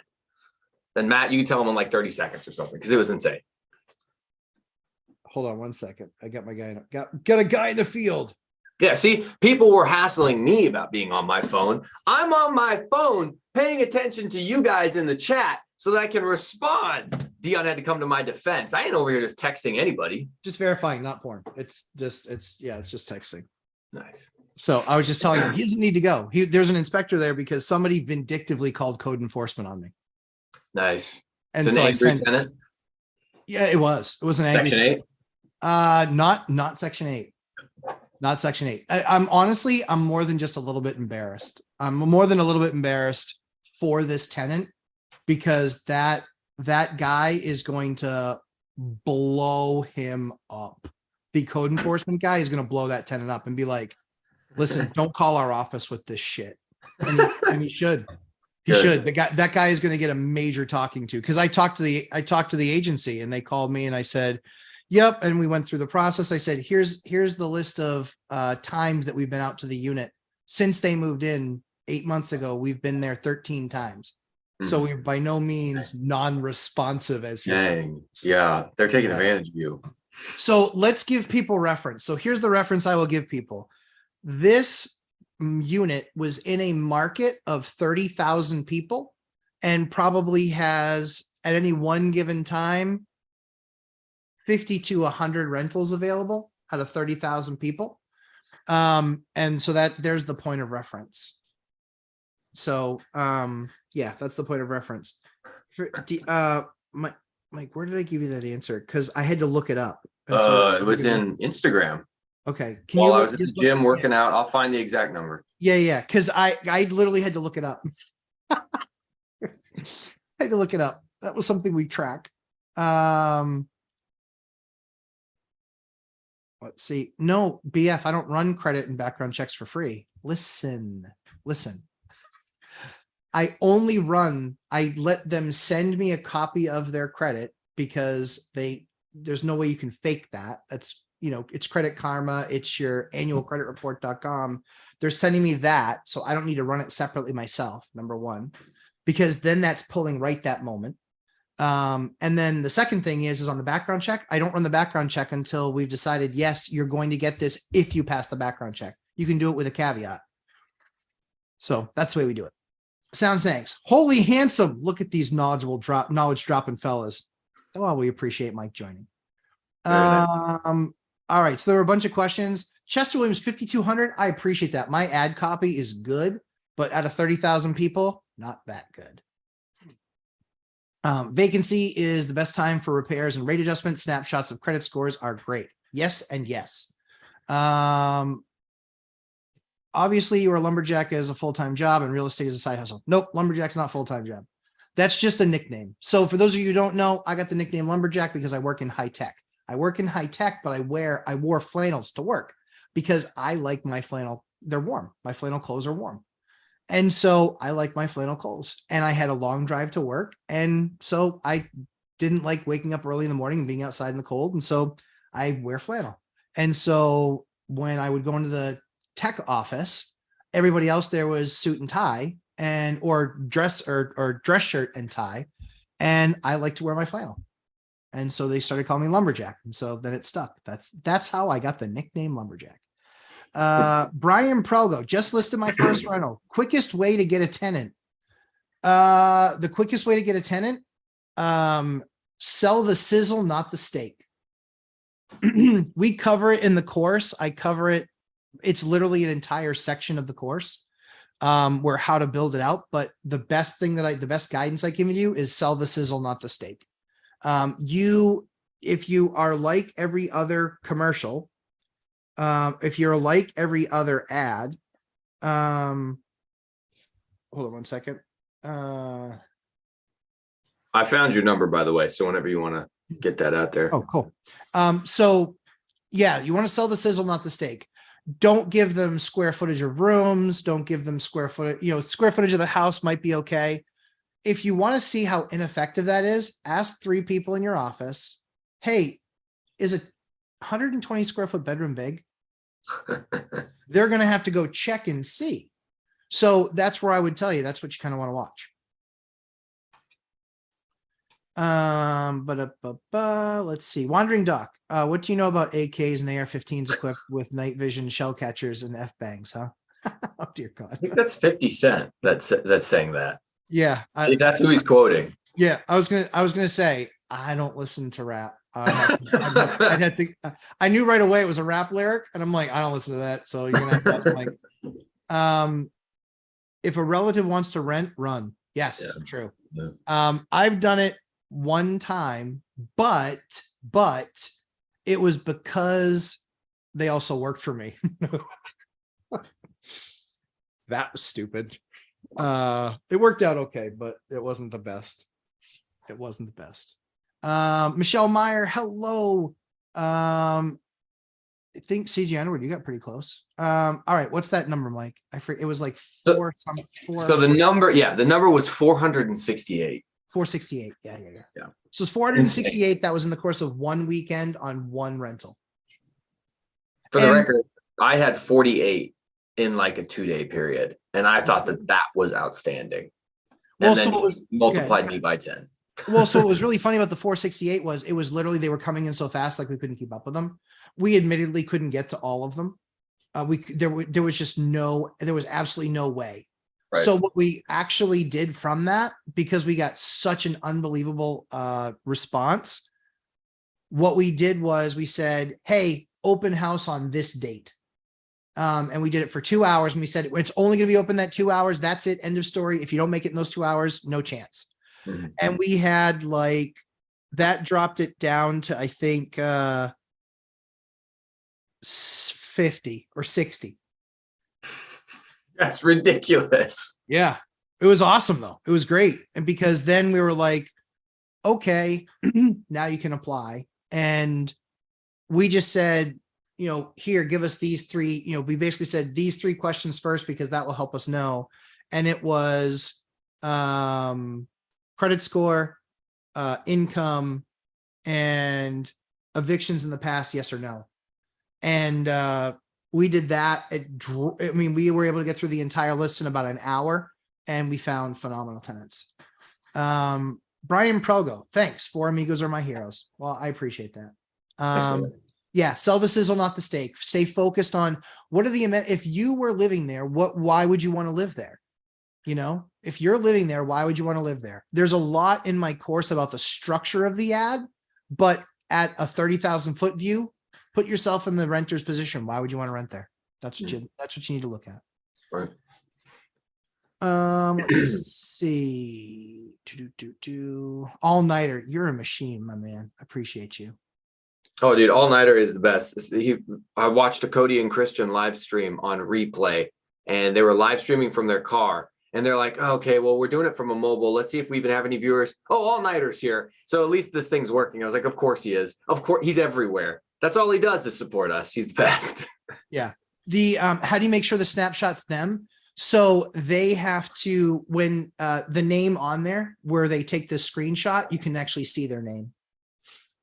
So you can see their name, and then it obviously has to match whatever their application is. And then obviously on our lease, we actually get people's license numbers. Because if you have somebody's license number and their name, you can track them pretty easily. Not hard. Right. Right, Mike? Well, I mean, for me, it's extremely easy to get their entire extended criminal history, but it's technically against the rules to do that for personal use. So Yeah. I don't. But yes, with somebody's name and license number, you can do a lot of damage. Yeah. Yeah. BF requires a 580 credit score. Hate that. Wages have to be 3 times the rent. Yep, that's what we do. They need at least 3 months rent and savings. Okay, this is why I have no evictions and long-term tenants. Yeah. So I've got 9 evictions in 22 years. And 7 of them were from the same building. I think that if 78% of society is living paycheck to paycheck, you're looking for that 22% that isn't living paycheck to paycheck. And what I can tell you that I have plenty of tenants that have had, the tenants that got evicted, most of them were not non-pay tenants. They just weren't. They ended up becoming an issue where it was a boyfriend girlfriend that split up, and then we couldn't have a Solomon moment and have them get on the same page. So that kind of happens. Jay Smith, I believe the Fed will pivot. I don't think so, Jay. I think they're going to keep. I really don't think that's going to happen. Yeah, I don't think so. I don't think they're going to pivot anytime soon. They will do what mostly happens, which is, unless it's a national travesty, they are looking for 2-year average. Simon, the uneducated economist, says it best and talks about it the most. He is phenomenal. Dion super chatting now. I'm here. Crack me up. So I think that uneducated economist, he talks about it a lot. He can go into far more depth than I can, but I completely agree with his analysis. And I think that when you're trying to get to an average of a 2 Fed funds rate, there's no time horizon around that. And there's no time gate around that. That puts you in a pretty rough spot, frankly speaking, because they can keep rates high for a long time. And frankly, that's what I think is going to happen. I think that the market hasn't gotten punished enough. The housing market hasn't gotten broken enough. Even in the markets where it's down, it's got a long way to go in some places because they got that hot, but we'll kind of wait and see what happens. Matt, I thought when I heard you chatting with Zuber and with Dion the other day, I thought that you guys had come to the conclusion that the crash was like over. Like, I'm actually being serious. I thought you guys had said that you thought we hit the low point. You don't think that's true? You think we're going to keep going down? I do. Okay. So you think Mike's wrong? I do. Okay. Interesting. Yeah, I think he's wrong. So one of the things in the 2 weeks that I was in Vegas, one of the really interesting things is that the high end, which is obviously like, $1.5 million and up, transactions are down 36%. Mm-hmm. In the move up buyer, they're down more than half, about half. In the entry level buyer, they're down 10 or 15, 20%. Okay. And so what that means is if you're looking at median housing, it's literally the transaction in the middle is median. Right. So if the transaction in the middle is median and the top tier is down, 30+%, the next tier down is 40 something percent, and then this tier down is only 20 something percent. Well, then that means the number of transactions occurring while is down, 30 or 40% in that market. The issue is that almost all, a much higher percentage of the transactions is at the lower end. And so when you have to pick that transaction in the middle, there's far fewer transactions in the upper and in the high end. They're going to bring that middle higher. And it's not an average thing. It's just where that middle transaction is. That's where I think that middle transaction, that's what I think is driving down the Vegas number right now. Okay. Because the entry level homes, they're still selling. Entry level homes are still selling. Right, right. That makes sense that it would bring the median down. And Dion actually just texted me. He said that Zuber is calling for a crash in transactions to be over. And I guess that he doesn't think that those are going to continue to drop at the rate they've been dropping. So that makes sense. Sorry, guys. I do a lot of listening while working, so I must have just missed the clarifying point on that. What the hell, Mike? What the hell? So let's see. We'll keep going down, or have we bottomed? No, I think we're going to keep on going down. I do. I think that markets like Vegas got super frothy, Arizona super frothy. I've been saying it for about a year. If you had an iBuyer in your market, they were probably at least 10% or 15% of the appreciation of that market. Right. And so that's where I think it's going to come down. I think there are markets that will correct over 20%. I think it's a smaller handful, but I think that the national market will be down over 10%, not this year, but between this year and next, because those elevated rates, it's going to eventually start to eat away. And the issue is builders are not going to build as much. And so the newer houses are almost always more expensive. Right. So, Right. Agreed. and they're markedly more expensive. You know, you can buy, you saw where are, you know, the neighborhoods around my house, you can get a 1,500 square foot older home built in the 50s or 60s or 70s. You can buy something like that for, you know, $350. That same house, brand new in a new development, nothing super special, still kind of, you know, semi-custom, but more spec than semi-custom, is $750. It's more than Wow. twice, yeah, it's more than twice the price, and it's the same square footage. Yeah. Yep. What if the tenant is tech savvy and fakes their Credit Karma score with basic HTML edits on the page, then sends that snapshot to you? Possible. I haven't seen that be an issue before. Yeah, I haven't seen that be an issue before, but it's possible, Peter. That's certainly possible. BF Sound Snags, 680 credit score. Yeah, he had asked, would you rent to an ex-felon if he already did his time now and has a good paying job and assets to qualify for the rental? And then someone asked him, what's the felon's credit score? And he just said 680. Yeah, we haven't done You haven't it. rented to felons? Mm-mm. Nope. Yeah. Not knowingly. Right. In the beginning, I'm sure that there were some, but yeah, not knowingly. Mike, you have any contractors you can recommend? From Mark K. In Northwest Indiana? Yeah. Depends on what you need getting done. If you want to send me a message on Instagram, I can send you some info. My property manager has recommended me a bunch, but so have the other investors in my group. So if you want plumbing, you want drywall, you want painting, just send me a DM on Instagram at Millennial Mike, and I'll send you a recommendation for who you need. Yes, that's true. Rob, the Fed will pivot once they have broken enough people. Yeah, that's true. That's a good assessment, Rob. I agree. Let's see.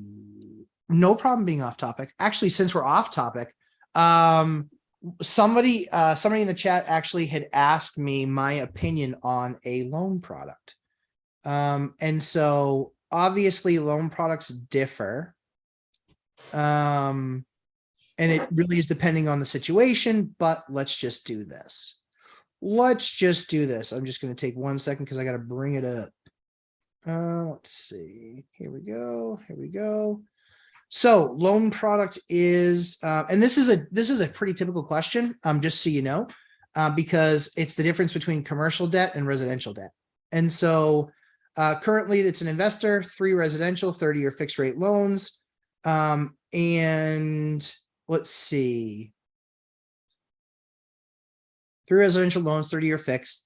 But the bank has a commercial product, which is 20 years with a 5-year rate. Yep. So the way that they amortize those, it's usually not 20, it's usually 25 years. So it's usually it's usually 25. It's usually a 25-year amortized product, but in this case, it's 20 with a 5-year rate adjustment. Yeah. So basically it's fixed for 5 and then it resets at 5 to a new payment. That goes off the NY 5-year something. Yeah, probably the New York, the New York rate.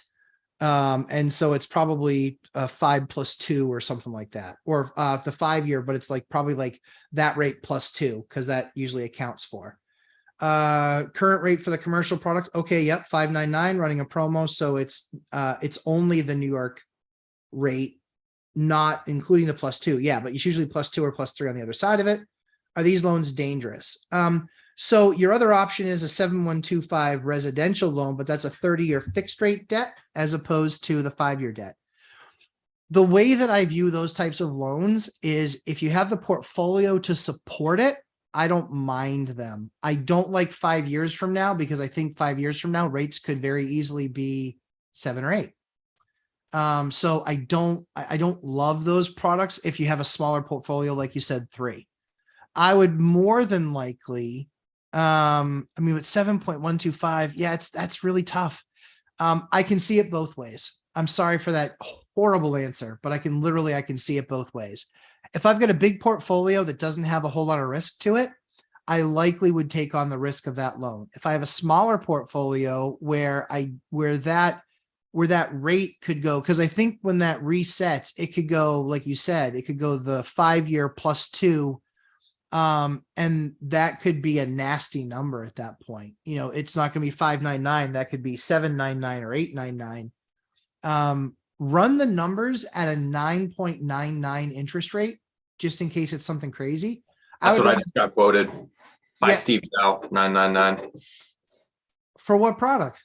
For a three houses that totaled $150,000. In fact, I'll pull the quote up right now because they gave it to me 2 days ago. Let me find it really quick. And I looked at it and I was like, bro, okay. 75% LTV. So $112,500 loan amount that I needed, a 750 mid FICO stated income. And then a 9.99 30-year fixed rate, 5-year declining prepay at 54321. 2-point origination, $15.95 processing fee for the first property, additional for the second, $9.95 UW fee, normally $19.95, $500 each additional property, $850 appraisal for each property. And I was like, bro, that's trash. I ain't doing it. I was like, hell no. Yeah, so that's expensive money, but yes, it's probably because of the lower cost of the transaction, right? That is a possibility because it's a smaller loan. They got to make more on the front. Yeah, that's what my guess would be. But still, I was looking at that and I was just like, nope, I could figure out multiple ways to fund this that are substantially better than that. Yeah, I agree. Rob, I hope Mike gets paid by Gary Realtors Association for all the advertising. I know, right? Oh, dude. Yeah. I'm actually, my reputation has begun to precede me when I call because what my new strategy I've been doing is I've stopped using one agent. What I do is every single time I see something I like, I call that listing agent directly. Yeah. I say, do you want to represent me? Now they're excited. And then I proposition them with, hey, I bought a bunch of properties in the area. I have cash to pay this property. Does your seller own anything else? Oh, they do. Oh, what else do they own? Do you think they'd be willing to do a package deal? Oh, and I can get a discounted price? Great. That's how I just got 3 under contract. And then they had to go and be stupid about it. That's a mess in and of itself. But anyways, and then once you get them excited about selling 3 and you have money to pay all cash, then you say, are they interested in doing something like seller financing? This would help me buy even more. And now the agent's just seeing numbers and dollar signs in their eyes. And they're like, oh yeah. So I've had agents, and I've got multiple of them right now talking to their sellers about seller financing me properties by using that strategy. So I forget what the genesis question. Oh yeah. I deserve commission from the city of Gary. I do. No, I'm Realtors renaming myself. Association. Yeah. Right. Yeah. I'm no longer Millennial Mike. I am Cog, the king of Gary. That's nice. Let's see. Brian Progo, nothing local in Minneapolis area. Yeah, honestly, Minneapolis, St. Paul, my man. I would be looking for a different market. There's people there that making money, but are they making money right now moving forward? Because I think St. Paul is the one that put in rent control at 3%. Period. End of story. And a lot of projects got abandoned. And I don't think that Minneapolis would be far behind that. I don't know the politics there, but that would be my concern with that market. And I know that Minneapolis and St. Paul, as generally speaking, from a market perspective, it's decently priced. Gary still remains very inexpensive with a massive return on capital, and it's inexpensive to get started. It really is. Yeah. Um, My personal opinion, and this borders on political, but it's because I am a police officer. I would stay away from any Seattle, any Minneapolis, any city where the local police force has been cut in half because police are fleeing the city. You don't want to own stuff there. I mean, Seattle has the second highest property crimes in the country, yet we're the 18th largest city. The reason is we tolerate the homelessness issue to a level that is unheard of in most places in the country. California, like All Nighter probably knows what I'm talking about. The property, I mean, they break, you literally have to put notes in your car that say nothing is of value in this car and the doors are unlocked, so that hopefully your window doesn't get smashed up. They just open the door and look through what they want. When I visited Matt in New Hampshire and he showed me his motorcycle shop, and I looked at this shop that was just like, they were just thin paned old glass windows. I was like, the homeless people don't break in and steal your bikes and chop the catalytic converters off? And he goes, no, of course not. And I was like, how? It's insane. I would not own properties in those cities. They're anti-business, anti-landlord. The eviction moratorium lasted way longer, even though it was found unconstitutional. They said, well, that's too bad. We're going to screw you over. So I don't care what your politics are, but at least think for yourself politically when it comes to your business. And if they are willingly telling you, we won't hire police to come out there and help your tenants if there's break-ins, we won't keep homeless people from camping in your yard, and we're going to have eviction moratoriums, and we're going to enact rent control, dude, you don't want to own there. Right. That would seem like common sense. So let's see. So Chester Williams, I saw yours, Minneapolis, Hennepin County. Yes, it is. Yep. Hennepin County was a client of mine for years. This rant's more satisfying than my coffee. That's awesome. Sound Stags. I agree. That was really good. Angel R, do you prefer shower niches or corner shelves for a renter? Niches. I prefer niches. The shelves are, I just don't like the shelves. I just don't. It's an extra plate. Like, you're always going to be cleaning the caulking out of there and redoing it because the tenants never clean it nicely enough. And so that's going to be like a constant thing. And I very much like the niches. They're away, they're waterproof, they're good. So yeah, I like the niches. The other thing too is that if I am just not a fan of anything hanging off the walls in a shower. It's something where if they slip, they can crack their head or, put up their hand. And, again, I'd rather just have that square wall as opposed to things being out jutted. Leave that little section in there. Mark K, Los Angeles is terrible. Yeah, you couldn't pay me to own real estate there. If I got real estate and inherited it, I would take it and then I'd sell it and then I'd go buy somewhere else. Right. It's absolutely horrible. Hyder, yeah, you're swimming in homeless there. It's San Diego, man. It's beautiful weather. If I were homeless, I'd want to be in San Diego. I can tell you, I wouldn't want to be here.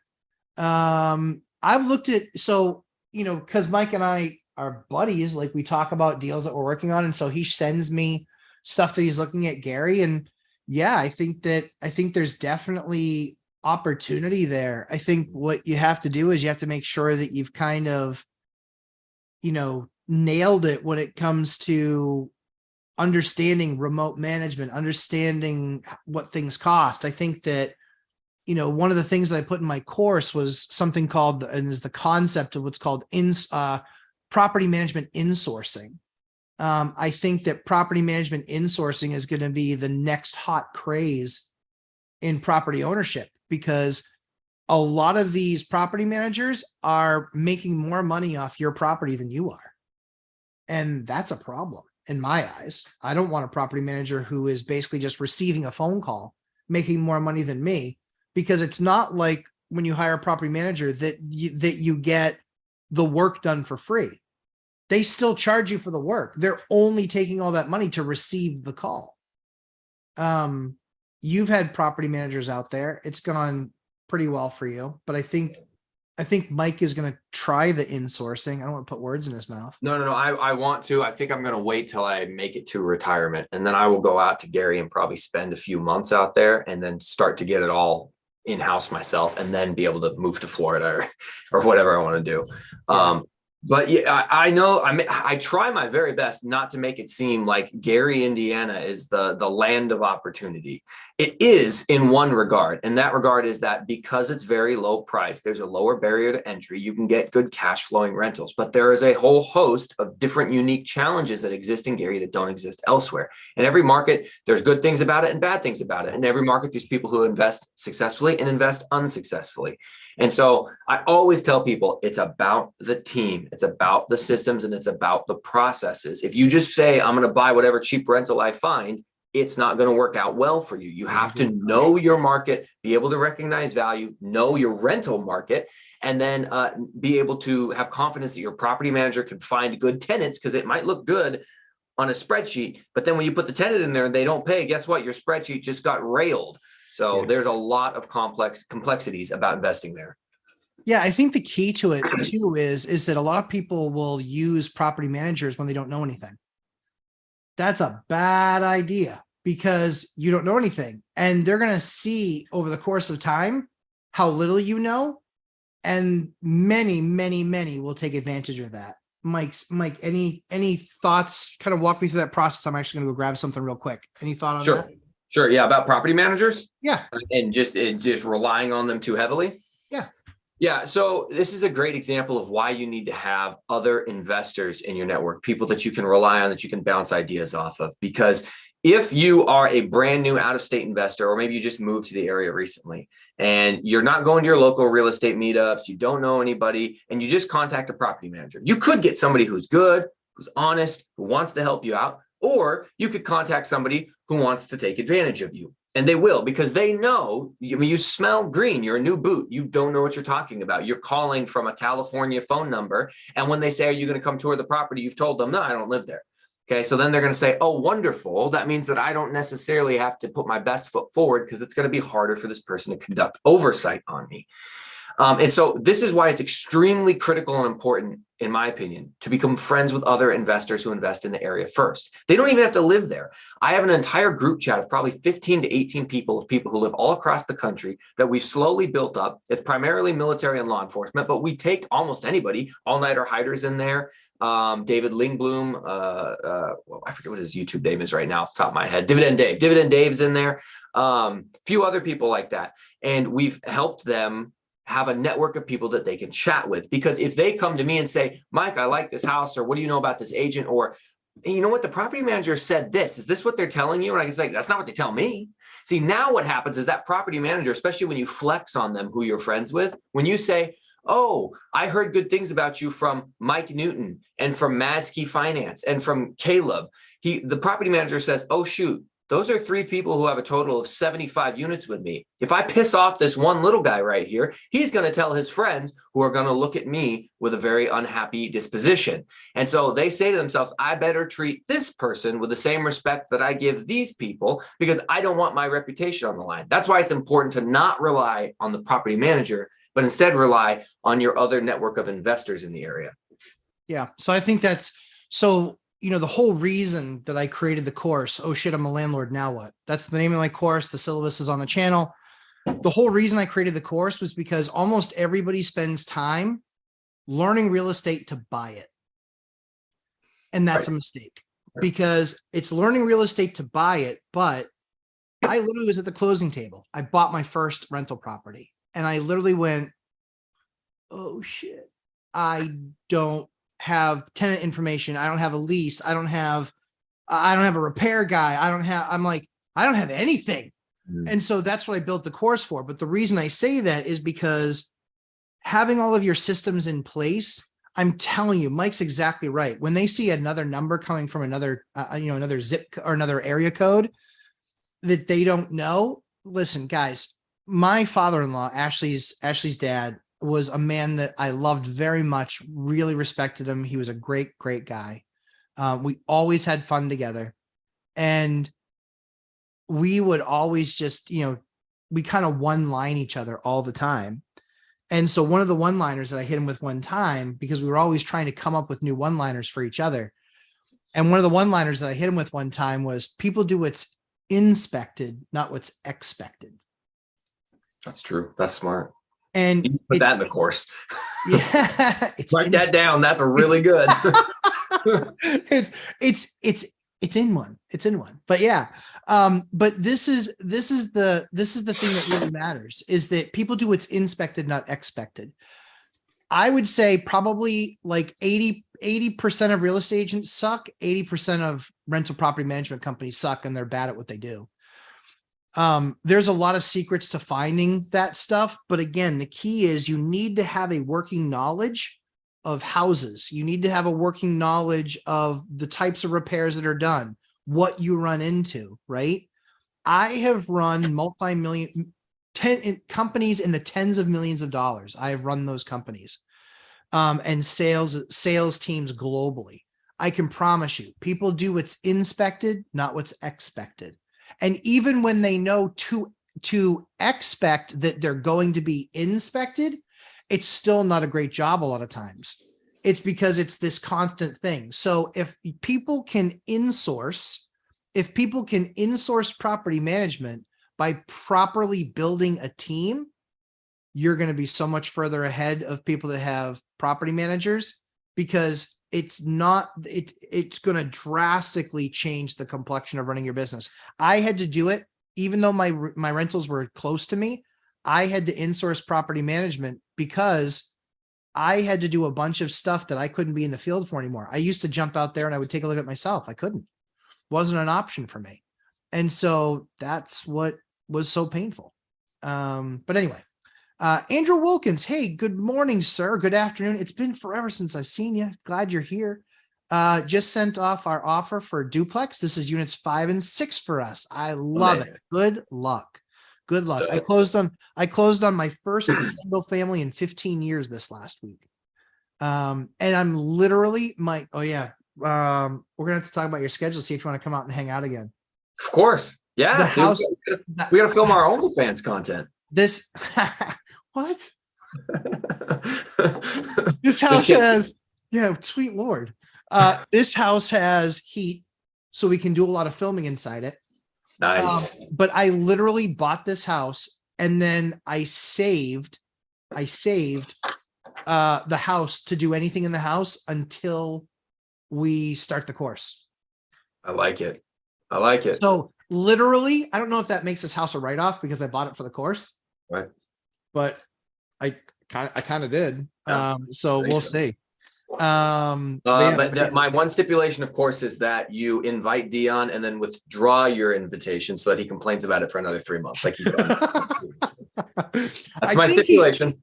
I think he basically told me that he wouldn't come out here until he could see green again. And so we got like 7 inches of snow last night, and it's freaking cold. Yeah, no thank you. Dion, brown chicken, brown cow, advanced video. Dion, you can come out. It's heated in the houses, Dion. It's not warm enough outside, but it's heated in the houses. And you get that really nice coat.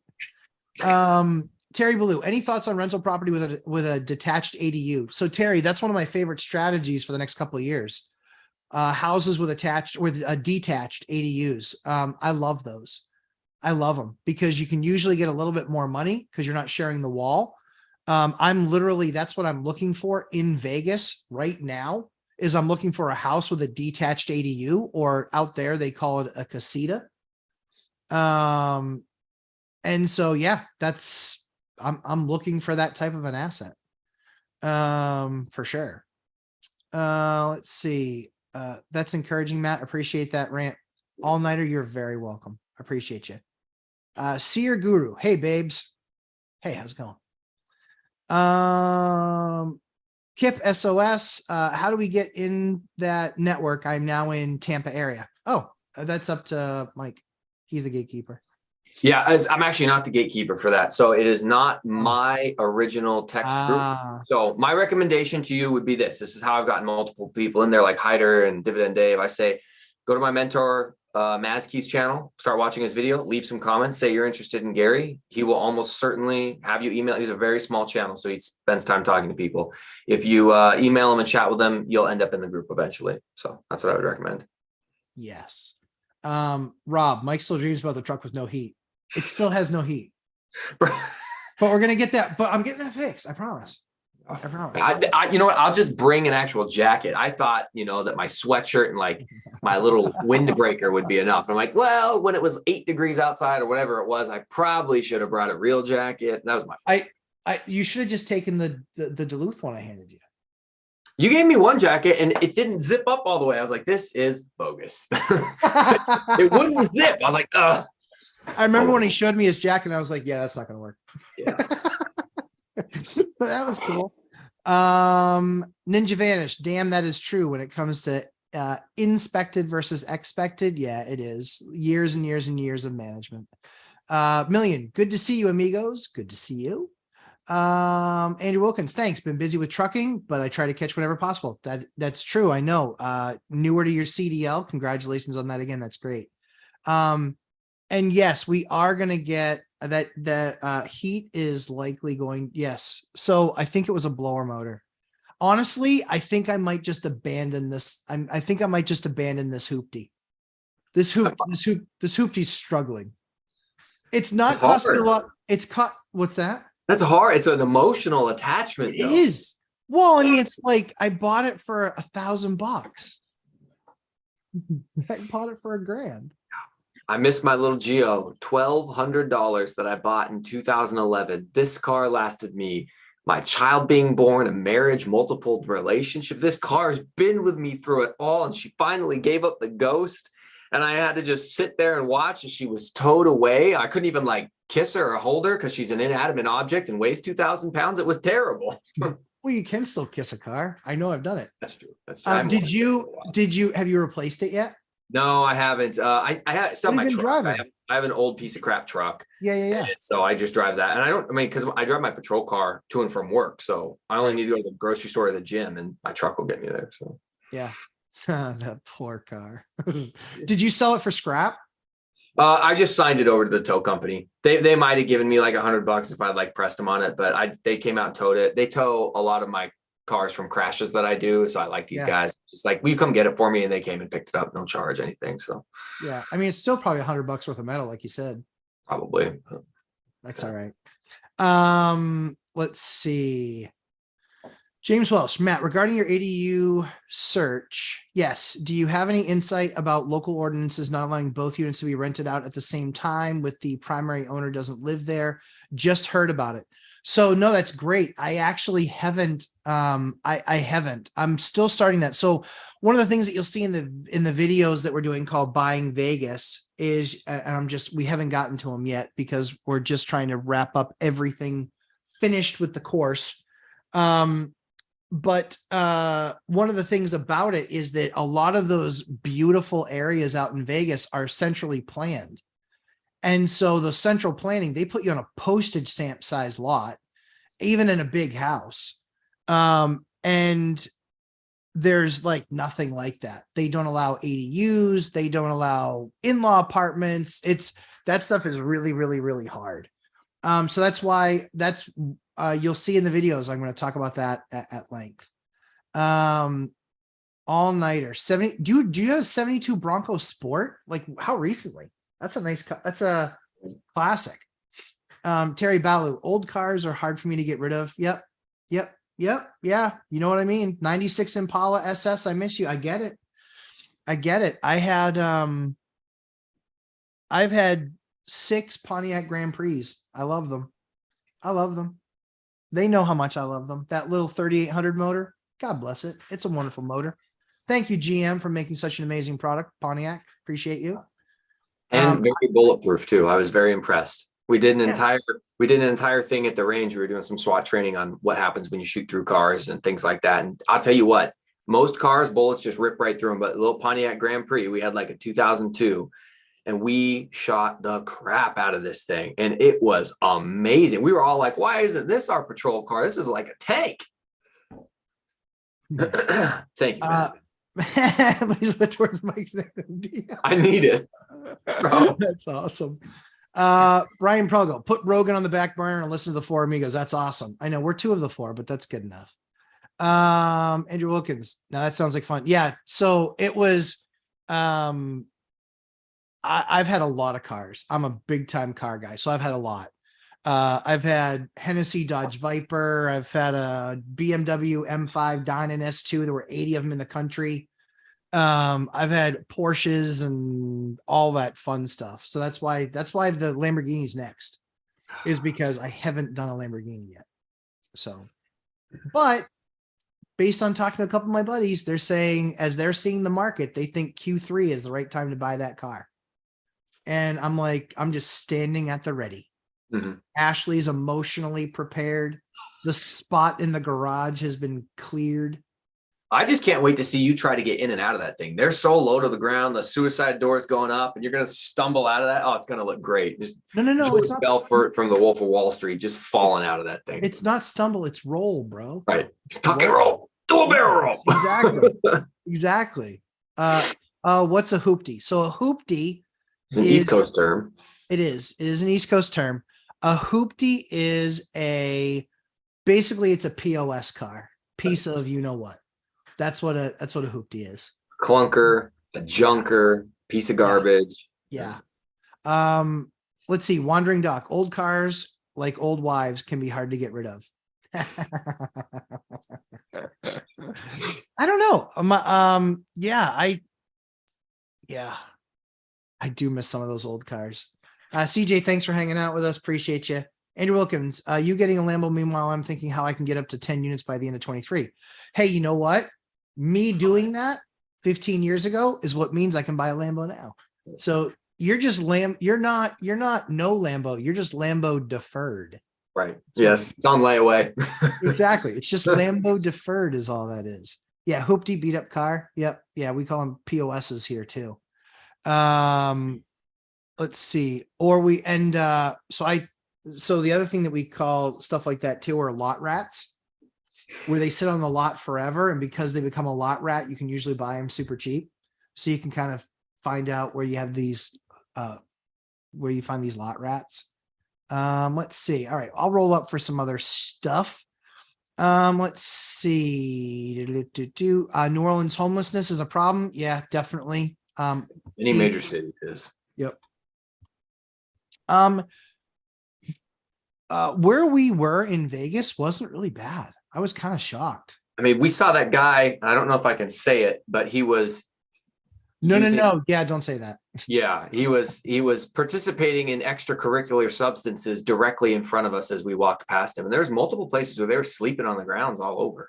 I'm talking not on the strip. I'm talking where we lived. Okay. I was gonna say when we were walking up and down the strip, I was like, this is not as bad as Seattle. The strip wasn't as bad as Seattle, but it was worse. It honestly, Mike, that's worse than I've ever seen it. Really? Yeah, that's worse than you've been more than me. But I've been to Vegas probably 40 or 50 times. Dang. So 3.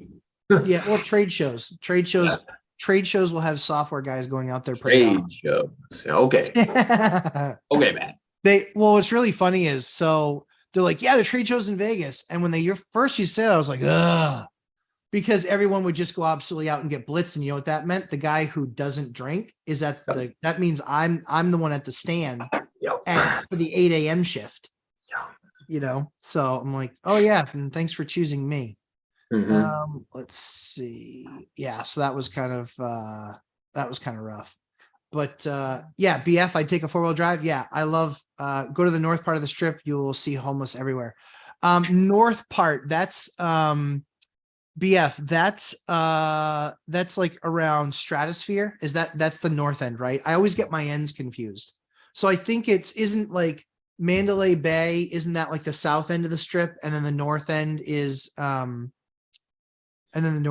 Stratosphere, I think. North of the Stratosphere is loaded with homeless. Okay, got it. So north of that, so you're talking like the neighborhoods where like who's over there? Oh, the Pawn Star guys are over there. Yeah, Pawn Star. Yeah. Okay. Yep. Okay, cool. Yeah. Because I I've been there a million times until like 5 years ago. I'd never really been off the strip. And then 5 years ago, I started going off the strip and going other places because we started to want to look to live there. And so for now, BF, so now Summerlin's out for us. But I'm interested, BF, is there any, because I know you invest there, is there any area where you can get a single family house and a rental property on the same property? Because that's what I don't know. I'd love to know, but I don't know. Yeah, that's the hood. Yeah. So that I did. Yeah. So we stop. I won't go north of well, it's the pawn shop, right? Like that's why I won't go north of there. I was honestly expecting to get a decent deal on a watch out there, and I didn't get one. If you want to live in Vegas, Henderson or Summerlin to raise a family. Yeah. So we're not living there full time. We're only living there like 2 months a year, maybe 3 months a year. And so I don't want to, we're still going to be here, but we're going to be there kind of like, we're just looking for proximity. Trade so quotes like you're watching my phone for comments quotes. Stop hating. Have a great day, everyone. Back to work. REI Stoners, thanks for coming to hang out with us. All Nighter Hider. Debauchery is fun to watch from a short distance. That's true. Andrew Wilkins, honestly, my dream car is just a low mileage used Toyota Tacoma. Hey, you know what?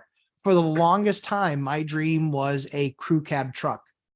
That was my dream for the longest time. And then I finally got one and I loved it and it was amazing. But I wanted the 2500 HDs. That's what I buy. I buy the heavier ones because I tend to do foolish things with them. Like I've pulled trees out of the ground with a truck. We've done all sorts of fun things. Matthew Paris, what I miss? Only 2 hours of some of the most fun you'll ever have. Antoine Davis, hey Matt, any recommendations on a sub meter? Antoine, I don't have any recommendations on a sub meter. I'm sorry, I don't. What I can tell you is part of the course, every 4 to 6 weeks, we're going to have a specialist on in the course. And this is for boot campers and for course attendees. We're going to have a specialist on where we will do a special stream only for course and boot campers. And it will be, we have in the first 6 months, I built out the calendar. In the first 6 months, we have 3 attorneys, a plumber, an electrician, a carpenter. And a roofer you had, right? And a roofer. Yep. A roofer. That's just that's the first 6 months. So we want to do that stuff. I still want an H1 Hummer. I don't like being stuck. So I've driven an H1 Hummer. I like H1 Hummers. I actually have an H2 Hummer and I hate it. And I will be getting rid of it after this winter. Where is that parked at? The garage. That's why you could have driven me around in a Hummer. An H2. Oh man, it's a nice H2 too. It's a tank. That H2 is a tank too. Yeah. I'll send you a picture. It's actually, you know what? This is what happens when I judge things superficially. I bought that and I regretted it ever since. Because that thing has spent more time in the shop than it has being driven by me. It was kind of sad. The new electric Hummer is badass. I totally agree with you, BF. I want to buy one. But they're just way too expensive right now. Like literally you can buy them for a little over 100, but when they get delivered, they were selling for 200,000 at auctions. It's ridiculous. It's absolutely ridiculous. Let's see. Jeremy Kirkwood. Hey, what's going on? Hey, y'all. Furnishing our next 4-2 insurance rental. Number 37. Love the chat. You said Airbnb was noisy with traffic. Yep. Would you do it again? More cost effective than hotels. Always interested. So I would absolutely do Airbnb again, without a doubt. The only thing that I would ask for is a aerial shot of where the house is located, because I would never do it on a busy road again. I loved where we were. We were Summerlin adjacent. We were literally just outside of Summerlin, like 2 blocks. But yeah, not that was kind of horrible. Somebody's really passionate about the Waffle House. Yeah, somebody's about to get banned by Hyder. Yeah, I noticed. he's also stolen my one of my monikers, the duly elected sheriff of the internet. Oh, dude, Hyder's about to just hammer of Thor this guy. Yeah. Here he is. Arrivederci. Ciao, Francesco Rinaldi. Goodbye. Let's see. Oh, what a good guy. My one of my guys came over. He goes, hey, just cleared off your Yukon for you. What a good guy. Steven, what features in a truck you need for managing rentals? I was looking at a Ram 1500 crew cab and a 6.5 foot bed. That's actually perfect. I recommend the sliding racks. I recommend sliding racks. I recommend a 6.5 foot bed. Not a lifted truck. I don't recommend a lifted truck just because it makes it that much more of an effort to get it up, to get anything up in there. And appliances I can do by myself in a non-lifted truck. I literally have an appliance dolly. And so if I needed to, have the guys, have someone come pick something up or need a hand with something, not a big deal. So yeah, the only thing to know about the Rams is that you're paying less up front compared to a Chevy or a Ford. But it's usually because they last less time. However, in the last 2 or 3 years, Rams really changed that. So it's been good. It's been good. Let's see. Yeah, I love the H1 Hummer. Centennial Hills. All right, thanks, BF. I'll take a look. Centennial Hills. Wait, did I just become did you just promote me to one of these moderators of the chat, or have I always been one? You've always been one. Oh, I never paid attention. You turkey. I Jeremy Kirkwood, good feedback. We position our air purifiers near windows on traffic side. Yep, at our short-term rentals, creates white noise combined with good window covers, helps up with the road noise. I like the aerial shot. Yeah, I think the Stephen, thanks, you're welcome. Yeah, I like the I like that idea, Jeremy. Obviously, you're a great host, and that's a really cool thing that you're doing. With the air purifiers. The other thing that I found too was there was a window that had a broken latch on it. So I wasn't difficult on my Airbnb, but I did give the guy a page of things that need doing at the property. I said, listen, I said, I'm a landlord. I'm not trying to bust stones. I'm not trying to get a discount. I just want to let you know, here's 12 or 15 things that I think you need to do here, and take care of stuff. You can tell it was becoming a tired Airbnb. Mike was at the Airbnb. What did you think? Like, it was all right. Which one was the Airbnb? Oh, you're talking about the one in Vegas. That's you're talking about in New Hampshire. Sorry. No. Yeah. I mean, It's like tired, right? It was getting Ashley tired. was right about the fact that it was loud when the kids ran around upstairs, but at least in their defense, that's typically what happens when kids run around. But I mean, it seemed nice. They had some interesting art pictures on the wall, not necessarily what I would have put there in case families come, because that's probably what's happening. But That would be I think that was the biggest thing, Jeremy, is that I didn't think enough about it being like a family oriented house for sure. It was definitely like probably more like a corporate rental, and not like for a family on vacation rental. There were just a lot of things about it that, screamed kind of corporate rental. Right. I was surprised. I thought the bedding was cheap. But yeah, I'm doing a full video on my review of the unit. Cause I had the list that I sent off to him. But yeah, a lot of stuff there. So they have, let's see, Matthew Paris, is Dion's raid party waiting on him or something? The thumbnail promises Dion, not Mike. that's So, probably what happened. yeah, Dion was here for an hour and then Mike came and hung out and Dion left. I'm not saying that there's something going on there. I'm just saying that that's factually what happened. Hey, he and I are in a blood feud right now because he's trying to trash on Gary, Indiana, and how his higher cost rentals that cash flow more are better than my lower cost rentals that cash flow less. So we're in a blood feud. When we go to Cody and Christian's place and take that deep plunge tomorrow, I'm going to make sure that he gets dragged down to the bottom, and he can fight me down there. Yeah, so I will help give you some ammunition about his, what I believe to be a horrible take on January rentals as well. We started that conversation off today. Nice. Jeremy Kirkwood, we call that the boomer list. Yep. Tired Airbnbs are the worst. Yeah. Know the demographic. Yeah. So I think for us, I didn't see the value in the premium, the $2,000 premium to be 3 blocks further north. I didn't see the value. Because the house looked just as nice. And frankly, and let's see, where is it? BF, are you still here? Yeah, the viewers just dropped 20% when Mike came on, just saying. They didn't, they actually went up. That's not true, BF. Don't be mean. Thanks, buddy. Appreciate that. But BF, the I think it was America West was the big builder out there. And so America West built garbage homes, from what I can tell. Like so upstairs, the shower was running and literally it sounded like water pumps from a water slide were kicking on above my head. It was not good. And you know, for that caliber of a rental, you know, like $350 a night, it was kind of expensive. Yeah, $300 to $350 a night was kind of expensive for, I think, a crappy America West home.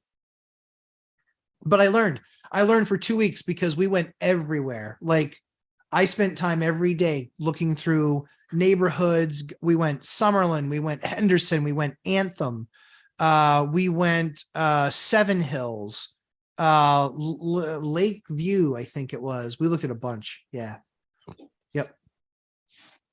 Yep. BF, America West is a quantity builder, not quality. Yeah, no shit. They're garbage product. Yeah, garbage product. But so yeah, track homes. Yeah, they were junk. I was extremely underwhelmed. Extremely.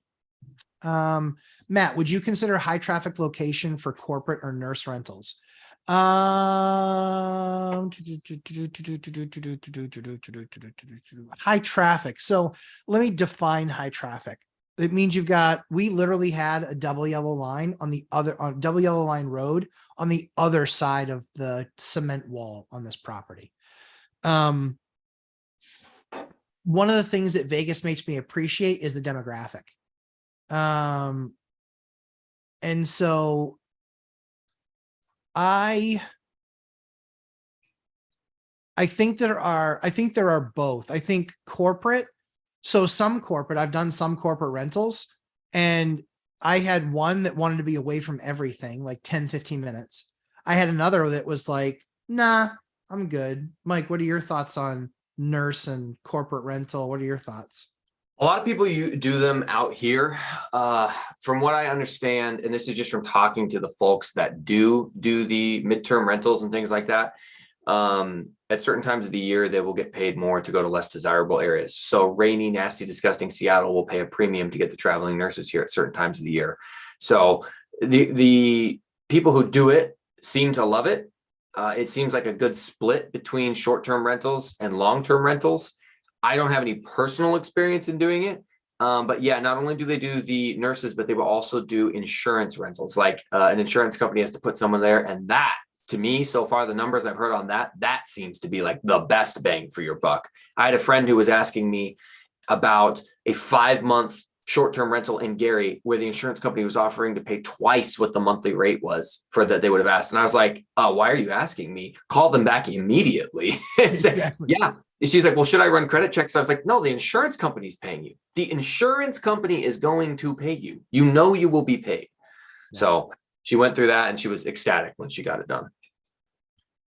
Yeah. Yeah. I agree with that. BF, Lake Las Vegas is beautiful. I agree. That's like, 35 minutes to the strip, I think, right around there. My only concern is when they decide that they want to make like Las Vegas water for drinking, because of mead.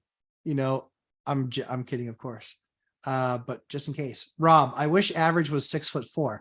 So what's really interesting is that 6'4" people still insist on being in their jacked up lifting shoes when they take pictures. Dude, you said I put my shoes on because I was leaving, and right before I left, I was like, "Let's get a picture." And then Dion went and ran to grab his shoes, even though he was staying. I was walking out the door. I'm gonna post that picture on Instagram again, and then be like, "I thought Matt was supposed to be a big lumberjack." Jeez, Shut up! Next Shut time I'll up! stand up all the way instead of squat down. Yeah, well, and everybody throwing their freaking 2-inch sole shoes on because apparently you guys need trekking shoes to walk the strip. I have Solomon boots. Yes, That's very common. Yeah. Yep. I saw that and I was just like, and then I saw the picture and I was like, I am not that short. I'm not. No, you're not. Lumberjack, I know in past shows you said you wouldn't want to be a realtor, but think how much money you could have saved on all the properties you bought. It's more, so BF, don't disagree. It's just much more the risk. It's more the risk. They make examples of people that have their real estate licenses when they are ever in court as landlords. Judges hold you to a far higher standard. It's just not worth it to me. It's just not worth it. The commissions do add up. Yep. But the other issue too is all the other work that goes into it. And I have a full-time job and I have an amazing team and I like people getting paid. So I'm all for it. George Gamer, Robert Kiyosaki, Brent Johnson are all 6'4". Oh, that's interesting. I didn't know that about Kiyosaki. I didn't know he was that tall. Interesting. I knew Gammon was tall, but I didn't know Kiyosaki was. I'm a huge Gammon fan. Even though he came out with something saying the housing market's going to crash, I'm still a huge Gammon fan. Just getting on that algorithm a little bit. That's all. I disagree with him, but he's super smart and he's entertaining. I like watching him. BF, only use your license for purchases, commissions, not to list your own rentals. No. I'm talking about not about listing my own rentals. When you I'm in a small town, 30,000 people. I do another one that's 15,000 people and another one that's like 4,000 people. People know the realtors around here. When the judge knows that you're a realtor, even if you're not listing it for your company and they know you're a realtor, they hold you to a higher standard. They just do. They do. Steven, that's awesome. Mike, how was it? Always wanted to try it. It was a blast. Highly recommend. Dune buggying in Vegas. When I went for my buddy's bachelor party, we did paintballing. We went to Battlefield Vegas and shot old World War II weapons. It was so much fun. It was a lot of fun. We did not go to the strip and gamble. We went and did all the other stuff.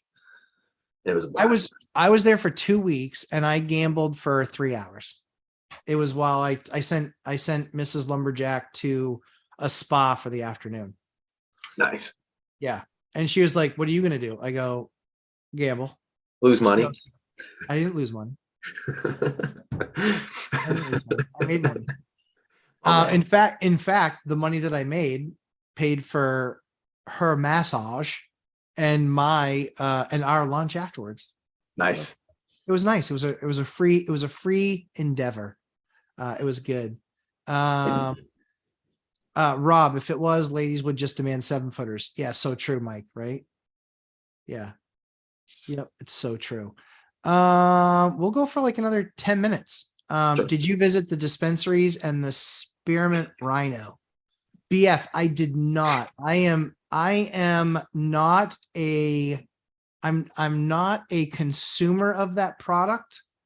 But I love that product, if that makes sense. I don't consume it, but I love it. I think we talking about the devil's lettuce. Yes. Oh, yeah. Mary Jo Janes. Yeah. Huge. Do you guys play poker? I used to in the past. I don't as much I don't really have time for it anymore. But I used to play a lot. It was good. Did a few tournaments, did all right. But yeah, nothing special. I shot a Tommy gun in Vegas. Totally awesome. Yes. Me too. I went to Battlefield Vegas for that. Have you shot you shot a lot of stuff. Have you shot an Uzi? I don't know if we bought that package. I don't think we did. I did. It was awesome. Yeah. That Uzi was so cool. I felt like every action hero in the 80s because they all used Uzis at one point. Nice. And then I felt like every gangbanger in the 90s because I also shot a Mac 10. Nice. Attaboy. And then I felt like Dirty Harry for a while, but yeah, I love that stuff. Oh, it's so much fun. Yeah, it's good. Steven, poker is hard. I mean, sometimes. What I do like about it is just because you have a garbage hand, you can still win. So it takes it's a little bit of skill there. But yeah, it's good. I don't know what the BF. Tell me what the spearmint rhino is. I don't know what that is. Do you know what that is, Mike? No idea. Okay, I want to know what a spirit is. I'm assuming that that's some sort of like it's devil's lettuce, like a specific product or something. Probably. Yeah, I'm in full support of it. So what's really funny is in Massachusetts, it's legal. In Vermont, it's legal. In Maine, it's legal. In Maine, it's legal for recreational use. In Vermont, it's legal for recreational use. In Mass, you have to have a card. In New Hampshire, it's not legal. Just surrounded. Live free or die. Spearmint Rhino. Oh, Spirit Rhino's a strip club. No. Oh. No, we did not go. We didn't go. No. Yeah, if I play poker every day, well, with 90 rentals, I'm sure you can. That's awesome. I don't play poker every day. If I had the time, I don't know what I'd do with my time. I don't know. Mike and I are both really busy. So when we get together and be able to do stuff like this, it's fun. Yeah. And then it's like, usually it's just like Instagram messages throughout the day where we're like, your turn, tag your. Yeah, pretty much. It's good. All nighter, 39mm rounds in like 2.3 seconds. Yeah. So really awesome. I can't show it because I would still get demonetized. But there is the gun in John Wick that he uses that's called, it's called, I believe it's an MPX Virtus. That's a gun that's made by Sig Sauer, and Sig Sauer is like their corporate headquarters are like 10 minutes from my house, 15 minutes from my house. And it's awesome. It's unbelievable. And so it's a, what do they call that? A long barrel 9mm. It's a really cool piece of apparatus. Let's see, all nighter. Look forward to hunting and fishing every day. Very cool. We abut 500 acres. And so it's really cool. This season, we've never seen it before, but we've had a lot of owls. I love owls because they eat those little stupid field mice.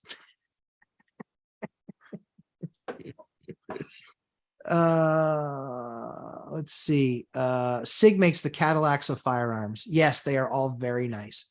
So what's really cool for those of you who don't know is Sig Sauer, they do make an unbelievably high-end gun. In fact, it's what a lot of our military now use. They've gotten away from, the M16. But what's really, really cool about it is that they really treat their employees very well. And so a couple times a year, they let their employees, they call it a friends and family program. They let them buy at half price. So you can get a super awesome deal on an amazing gun. So big surprise, everyone around here owns a Sig. Yeah. You carry the P365. Nice. Very cool. That's a nice, that is a nice sidearm. Glover, I'm an HK fan. HK. I don't know what that is. Our department used to have those and they went away from them when we transitioned to Smith & Wesson. Just another brand. Oh, got it. I'm sorry. I was completely lost on that because everything here is Sig or Ruger, because Ruger is also in the state of New Hampshire. Yep. Ruger's the same thing here. My standard issue is an LE version Sig P320. Yeah, that's what I've done a lot with. You know, what's really kind of fun is their 290. Their 290 is kind of fun. I like it. And of course, Mike and Dio want to go to the range with me, and I'm like ready to go and just finish third in everything. Good shot. I was impressed because it's been a long time since he's really gone through and like trained drills. And we went to the range 7 or 8 months ago, and I ran him through some drills, and he was good. Shot group was good, shooting and moving, reloads were good, times were good. I was impressed. It's a perishable skill, but not for Dion. Clearly not. I gotta, the only place that I think we might be on level playing ground when it comes to that stuff is probably Skeet. It's probably, oh, Skeet, yeah. Cause I shot a lot of Skeet. But nothing really else. So yeah. Mike, any thoughts in the last 5 minutes that we're here hanging out? Any other thoughts, my friend? Just, thanks to everybody who came to hang out. I know we kind of drifted away from real estate the last 10, 15 minutes here, but as always, appreciate people coming. If you want to get your first rental, if you want to get your next rental, if you're looking to learn how to invest out of state, I'm happy to help you in any way that I can. I respond to all my Instagram messages, which is getting harder and harder to do now, but I still do it. And yeah, I'm looking forward to Lumberjack's course going live. It's unreal. It's very, very good. There is a lot of good information in it. He and I are arguing over what the most impactful part of it's going to be. And I'm like, oh, I like this section. He's like, well, I like this section. And I think it's going to be different for everybody, but it's going to be a very, very cool course. So, get on that while you can. Stay positive. Right now is a great time to buy. It's a great time to buy. I mean, I think I told earlier, I got a 3-house package deal contract signed that was listed for 190 total, and I got them to negotiate down to 135. Then they did something stupid, and now I'm going to have to back out of the deal unless they change their attitude. But like, the opportunities for you right now to get insane discounts because there's no buyers out there are huge. So if you're watching these crash channels, they're morons. They're looking at data at the Case-Shiller, which is behind the curve. They're going to miss the trend. They're going to tell, by the time they finally say, oh, it's a good time to buy, guess what? Everybody's going to be buying, and it's not going to be as good a time to buy as it just was. So know your market, everything's local, know your market, be an expert in your market, put in crazy disrespectful offers because you'd be surprised right now. Totally agree. Yeah, I'm excited for the course. I think it's going to change lives, make people good to great and great to amazing and amazing to elite as landlords. And so guys, always awesome hanging out with you. It's always a blast. I'm so pumped that we got to do this on a Friday afternoon and hang out. It's really awesome. And I hope you guys have an absolutely fantastic weekend. We'll be back Sunday I'll be back Sunday for my live stream on Sunday. And yeah, you guys will see a video coming up with me and the 3 amigos. That'll be released. I think we're going to do that. I don't know when we're going to do that. I think next week. Which is basically going to be a comparison of, do I buy my next rental property or rehab what I have to get better and more rent? So hope you guys have a fantastic weekend. We'll see you on Sunday. Thanks, everybody. I think that